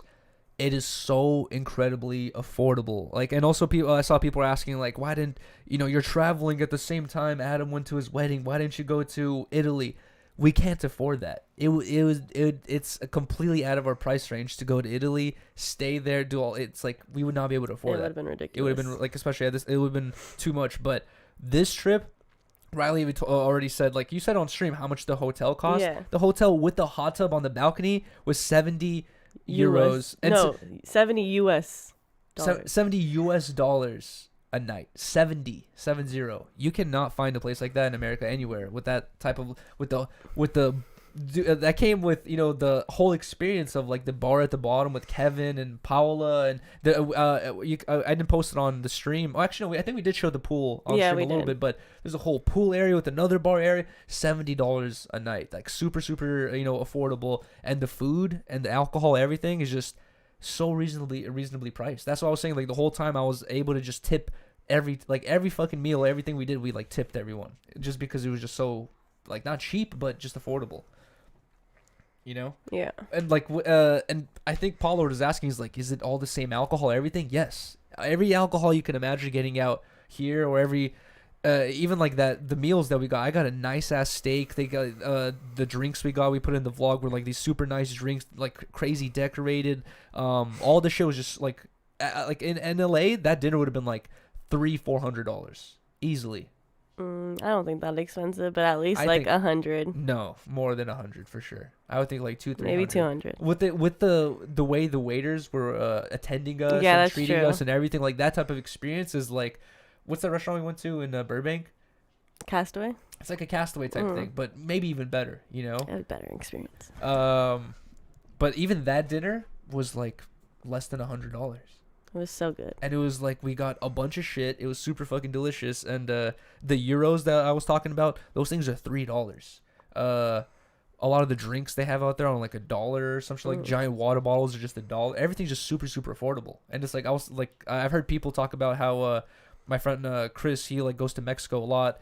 And he says like, bro, like with $300 you can live like a king in Mexico for like 3 nights, like have a beachfront property, have really good food, do all this shit. And he's like, you don't even have to spend that much money. I was like thinking like, this is kind of like what I've heard about Mexico being, like very affordable, and you have like very Mexico's even cheaper. fine dining experiences and all that shit.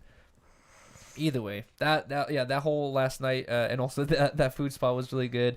The one thing we were not looking forward to, even though towards the end Riley even got emotional. Riley was like crying. She's like, I just want to go home already. Yes, I was so homesick. Yeah, at a certain point, I was getting a little homesick too. Especially like when you're sick. Like when you're feeling sick, all you want to do is like be comfortable in your own room, have your own things, your own comfort zone, Yeah. and all that shit. Yeah, I was definitely towards the end. Even though you like especially in my shoes, I was feeling so grateful that that this was like a gift and all that stuff, and it was still a dope ass experience. And like you're saying, like it's cool experience and all that shit, but still towards the end, I'm not sure how other people deal with it. I was feeling like a little homesick. I wanted to go home to my comfort zone, miss my computer.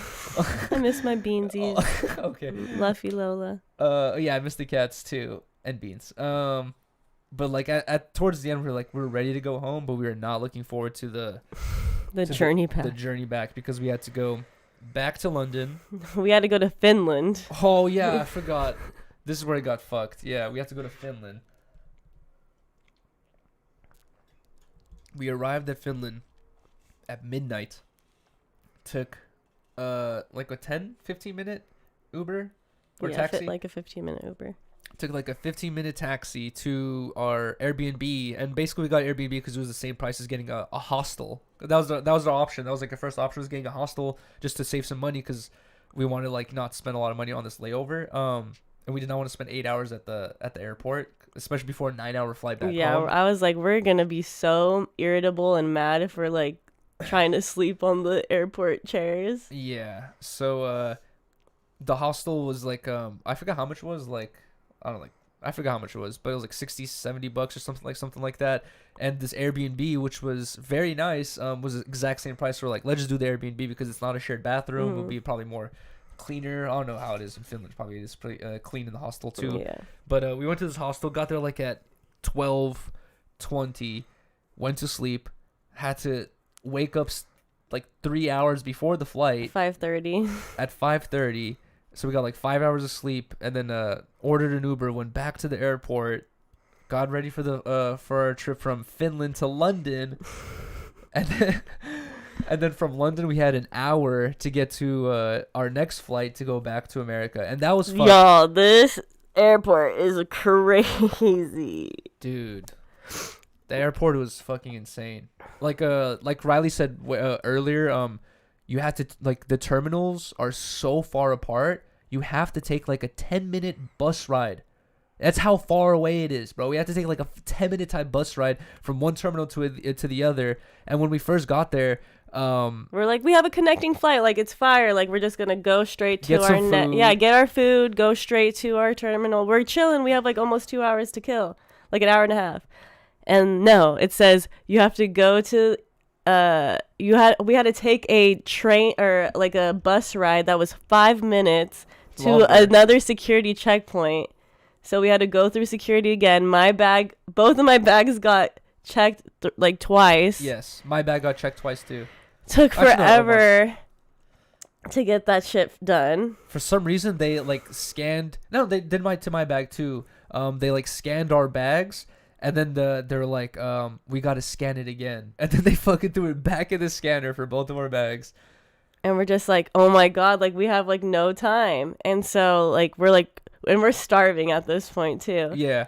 And so like we're rushing to like go find, because like our ticket at that airport too, like it doesn't tell you what gate you are until like a certain time. So like we're rushing to go find where like our gate is on our flight. The menu where like all your flights, like all the flights are, changes like 2 seconds, so you can't even read where you're Dude, supposed to go. I was literally thinking like, am I being an idiot right now? Like I swear that was the only thought going in my head. I was like, am I being an idiot right now, or is this like just nonsensical? This doesn't even make sense. It has like a giant list of all the flight numbers, and the flight numbers are like BA263 C5 LZ3, you know, like it's just like a bunch of random numbers where you have to like look at your thing, be like, okay, those are my numbers. You have to find the number and then see the coordinate, you know, like the time that goes with it. And as you're like going through this giant list of shit, it's switching. I'm not even joking, like every 3 to 5 seconds. And I'm like looking at it, trying to figure it out. I'm like, babe, like, am I tripping? Like, or it does not give you enough time to even find your thing? And she's like, I can't even find it either. Anyways, at a certain point, we find our thing, and it says like, to be decided. You don't even know. It can't even tell us which terminal we have to go to. So we're like just standing there, like fucking tapping our feet, like waiting, like, okay, when are we gonna find out which terminal we have to go to get on our flight back to LA? And it doesn't tell us like until like 20 minutes before, or like literally like 10-15 or like 20-15 minutes before our flight is supposed to like leave. So it finally tells us, and we're like, oh, okay, that's the terminal. Let's go. We see the signs that says where that terminal is. We're like, let's go down that way. It's a long, far-ass walk. We get to the thing, and we realize it's another thing that says you have to take a bus. And we're like, bro, we have no time. I'm talking about how we had to wait for our terminal number. Yeah. We get the terminal number like 20 minutes before our flight's supposed to leave. And then we're like, okay, we go there. We walk all the way to this thing where it says like we have to take a bus. And there's 150 people in front of us. And we're like, no, we have to take an elevator first. Oh, and then everybody's just squishing in this elevator. I was like, this is my worst nightmare. The elevator fits maybe like 15 people. And then, like I said, there's like 100 people in line.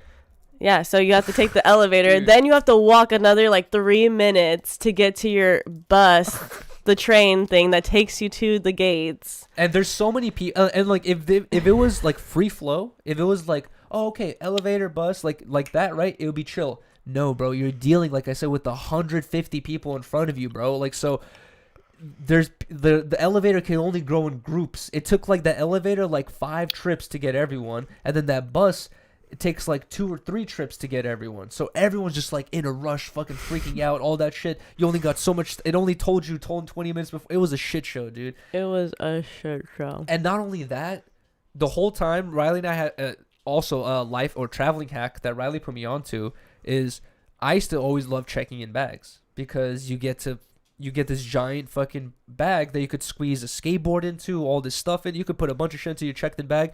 But if you do just settle with a smaller carry-on case, you don't have to deal with baggage claim. And baggage claim can be a shit show. They can lose your shit, all this stuff. If you just have your stuff with you the whole time, it's clutch. It's way faster. You can like land, take your stuff out of the airplane, and then that's it. You're ready. You're like, you don't have to sit there and wait for baggage claims. So we've been doing that.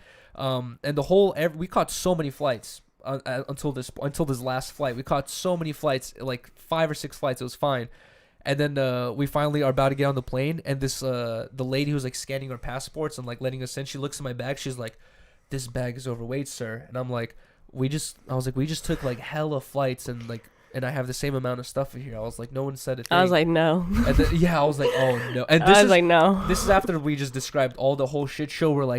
We're just getting on time or maybe even a little bit late. And so this is our last moment to catch this flight. Literally, we're like scraping so thin to catch this flight. And she's hitting me with, this bag's too heavy, sir. And I'm like, explain to her, I'm like, I haven't added anything to this bag. I'm like, this is the same bag I brought with me. And I've taken so many flights to get here and come here. I'm like, no one said a thing. And she's like, let me see. And she fucking puts her fingers in it. And she goes, like, she does the most dramatic fucking I know. I was like, this bro, it was like ridiculous. She does the most like trying to lift my bag, and she's like, I can't. She's like, it's over 9 kilos. She's like, I can't lift it. It's over 9 kilos. I was like, oh hell no. I was like, nah. She's like, this time you're fine. Dude, she really was like so dramatic in the way she was like. If it was me and I couldn't lift the bag, I'd be like, yeah, too heavy. She's like about to have a heart attack or some shit. And then I was like thinking in my head, like, bro, she's about to tell us to go check in this bag and we're gonna miss this flight. I was like, oh my god. I was like, no. And then she's like, this is not happening. She's like, I'll let it slide because it's a big plane and blah blah blah blah. And I was like, okay, thanks. Whatever, dude. But we were able to finally catch that last flight, and this is where God spared us. For real, he was looking out because we got the whole road to ourselves. Every flight, we've had some terrible experiences. One time, to Hawaii, I got sat between a gay couple that didn't want to sit together. That was terrible. Oh my god, that was so funny. So, like, I've had some terrible flight experiences. We never got lucky enough to not have someone sit next to us. We got the whole road to ourselves, and that was clutch. It was amazing. That was amazing. I got to play hella Zelda. I had a bed pretty much. Bro, wait, can we talk about this? Riley is like getting ready for this 9-hour flight. And she's like, I'm gonna watch my favorite movies. Starting off with Mamma Mia, right? And Mamma Mia is like a super happy movie. You know what I mean? Like happy ending, happy dancey, all that stuff. And I'm like playing my Zelda. And I just from the corner I see like wiping tears away, and I turn around and Riley's just like bawling her eyes out, crying. I'm like, what's wrong? And she's like, this movie is just so happy. I'm like, bro, what the fuck? And then anyways, slipping through my fingers every time. I go back to Zelda. I'm just like fucking emotional. playing away. Like an hour or two pass, right? I look over and Selena. I look over and the same thing. Riley's just like just bawling her eyes out, crying. She's watching a whole nother movie. I'm like, babe, what's wrong? And she's watching Selena. When her dad finally accepts Chris. Yeah, she's like, oh, it's because that she was like dating this rocker guy and her dad didn't fuck with him and they got married, and this is the scene where her dad finally accepts him. And I was like, oh my god, bro. And then Riley cried over that shit. And then back to Zelda, bro. I go back to playing an hour or two Zelda. Turn around. After an hour or two, she's watching another movie and she's crying again, dude. Mm-hmm. Yeah, you cried during. I was watching 50 First Dates. No, you watched. That was Crazy Rich Asians on the other flight. Oh, okay. Wasn't Crazy Rich Asians on that same flight? That was on the one to London. Oh, okay. But on the way to London, she was crying from Crazy Rich Asians, bro. It's not even just like little tears. She's like sobbing, like, like I was like, That bruh. shit was emotional. Okay. Dude. But either way, huge shout out to Toke for picking us up from the airport, and it was perfect timing. Toke Literally perfect timing. did the listening to music stream on the Biggest Bros channel. Guys, reconnected tomorrow. I'm finally gonna be back for anyone that actually wants to be back. He did the listening to music stream on the Biggest Bros channel, finished it at 3 p.m. and then came to pick us up at 4 p.m. and literally we got off the flight, got all of our stuff, and we had to go through a passport check, I guess, to get back into the country. And and like literally by the time we got out, he was like basically like right away already there. I hop in his car and he's like, boom, roll up some weed. I was like, thank you, Lord. In the back of my head, I was kind of like a little bit hoping, but I didn't want to even bring it up. But I was like thinking like, oh man, it'd be sick if Toke had like a spliff ready when he picked us up. And literally picks us up. He like hands me weed and tobacco and rolling paper and a filter. He's like, roll up a spliff. I was like, no way, thank you, bro. And guys, this experience, I'm still kind of having it now, but not as severe as it was yesterday. I think it was a huge mixture of the jet lag where we left London. No, we left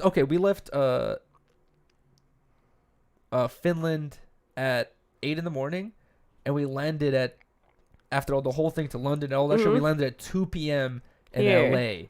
So a lot of time had passed, like 10 plus hours had passed, and it was 2 p.m. still. So for us, it must have been like 5 or 6 in the morning mentally. Yeah. And we were just getting to LA, and we still had to go to Tokenali's house and do all that stuff or whatever. And along the way, we smoked a spliff, and and we go to a Taco Bell.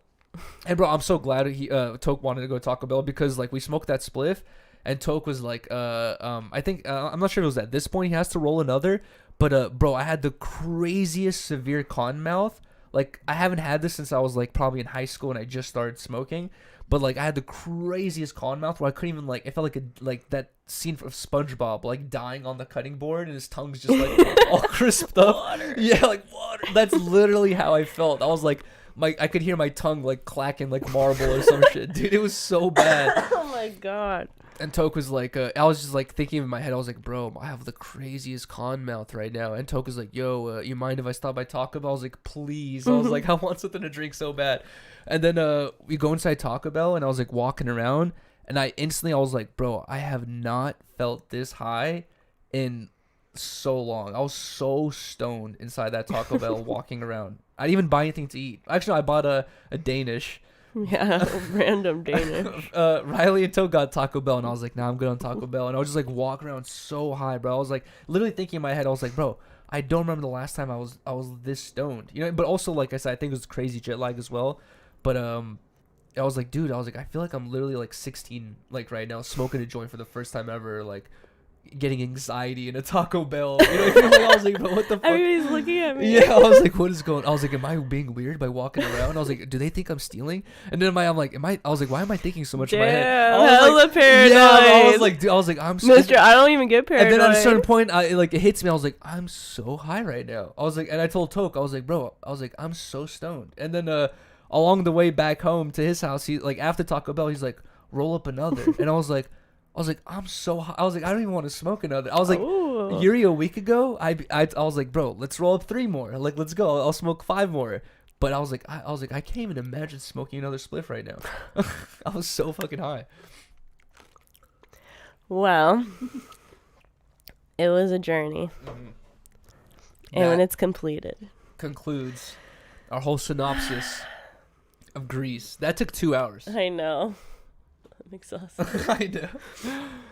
That took a whole 2 hours of talking. But guys, I'm super excited for this vlog to come out. I don't think I'll have it done by tomorrow because it was a lot. It's so much. It's a lot. Like I said, I filmed a lot. Everything we just explained is gonna be in the vlog, but visibly. You know what I mean? Like with music behind all that shit. But I think it'll be done by Friday. I think Friday.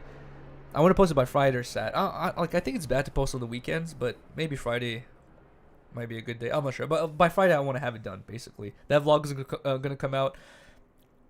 Trap Ross studio tour, 16th century bar. That was like the coolest thing ever. A bunch of shit. Either way, if you guys enjoyed this episode, we appreciate you guys so much.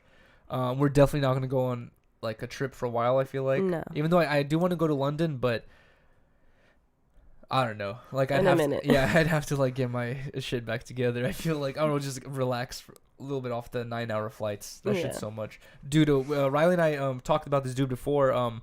This YouTuber we found called Jet. What's his name? Jed something, like on YouTube, and all his videos is about flights, and he does like short flights, long flights, and a lot of his flights are super long flights where he's like going to Europe and all that shit, and he's just vlogging the whole thing, so happy, like, hey, this is Jet, today I got pasta, like, well, he's just so happy. And it was okay. I know, bro, and he's able to be like throw some humor in there. He looks so chipper the whole time. After that journey of ours, I'm like, I could never be him, bro. I could not. Ever. I can't imagine like how he does it. I hate that. I was like, how do flight attendants do this? Well, that's one shift for them. I know, but that's still like, I don't even want to be in an airplane like that. But they do it a lot. I That's know. that's like 5 times a week, probably. Like, I hate the feeling of an airplane. Bro. Yeah, I have a whole nother respect for people who have to travel a lot for either work or that's their business or, I don't know, family stuff. Like, that shit is taxing. It's too claustrophobic. Physically and mentally. I was telling Riley that yesterday at night, before I went to sleep, I was like replying to stories and shit. And one of my stories, a lot of my story replies were about us flying over Greenland. Oh, yeah, that was so dope. Where we got to see Greenland. And as I was watching my story, I was like getting like flashbacks. I was like, bro, that felt so long on that plane that like it feels unreal to be back in my room right now. I was like, it feels like I'm still there. It feels like I'm gonna wake up and be like, it's back on the plane. You know what I mean? Like that's how long that flight felt. It did. It really did.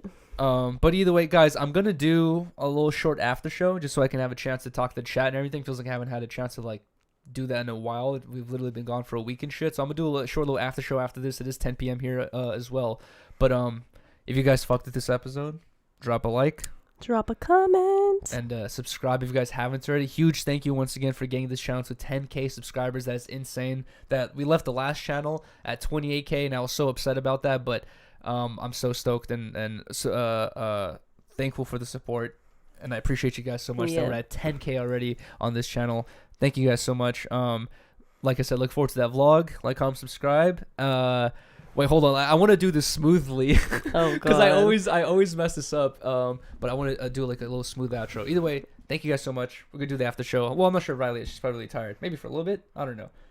We'll see. We'll see. Either way, thank you guys so much. And peace, everyone. Better hurry, spark it up with no worries.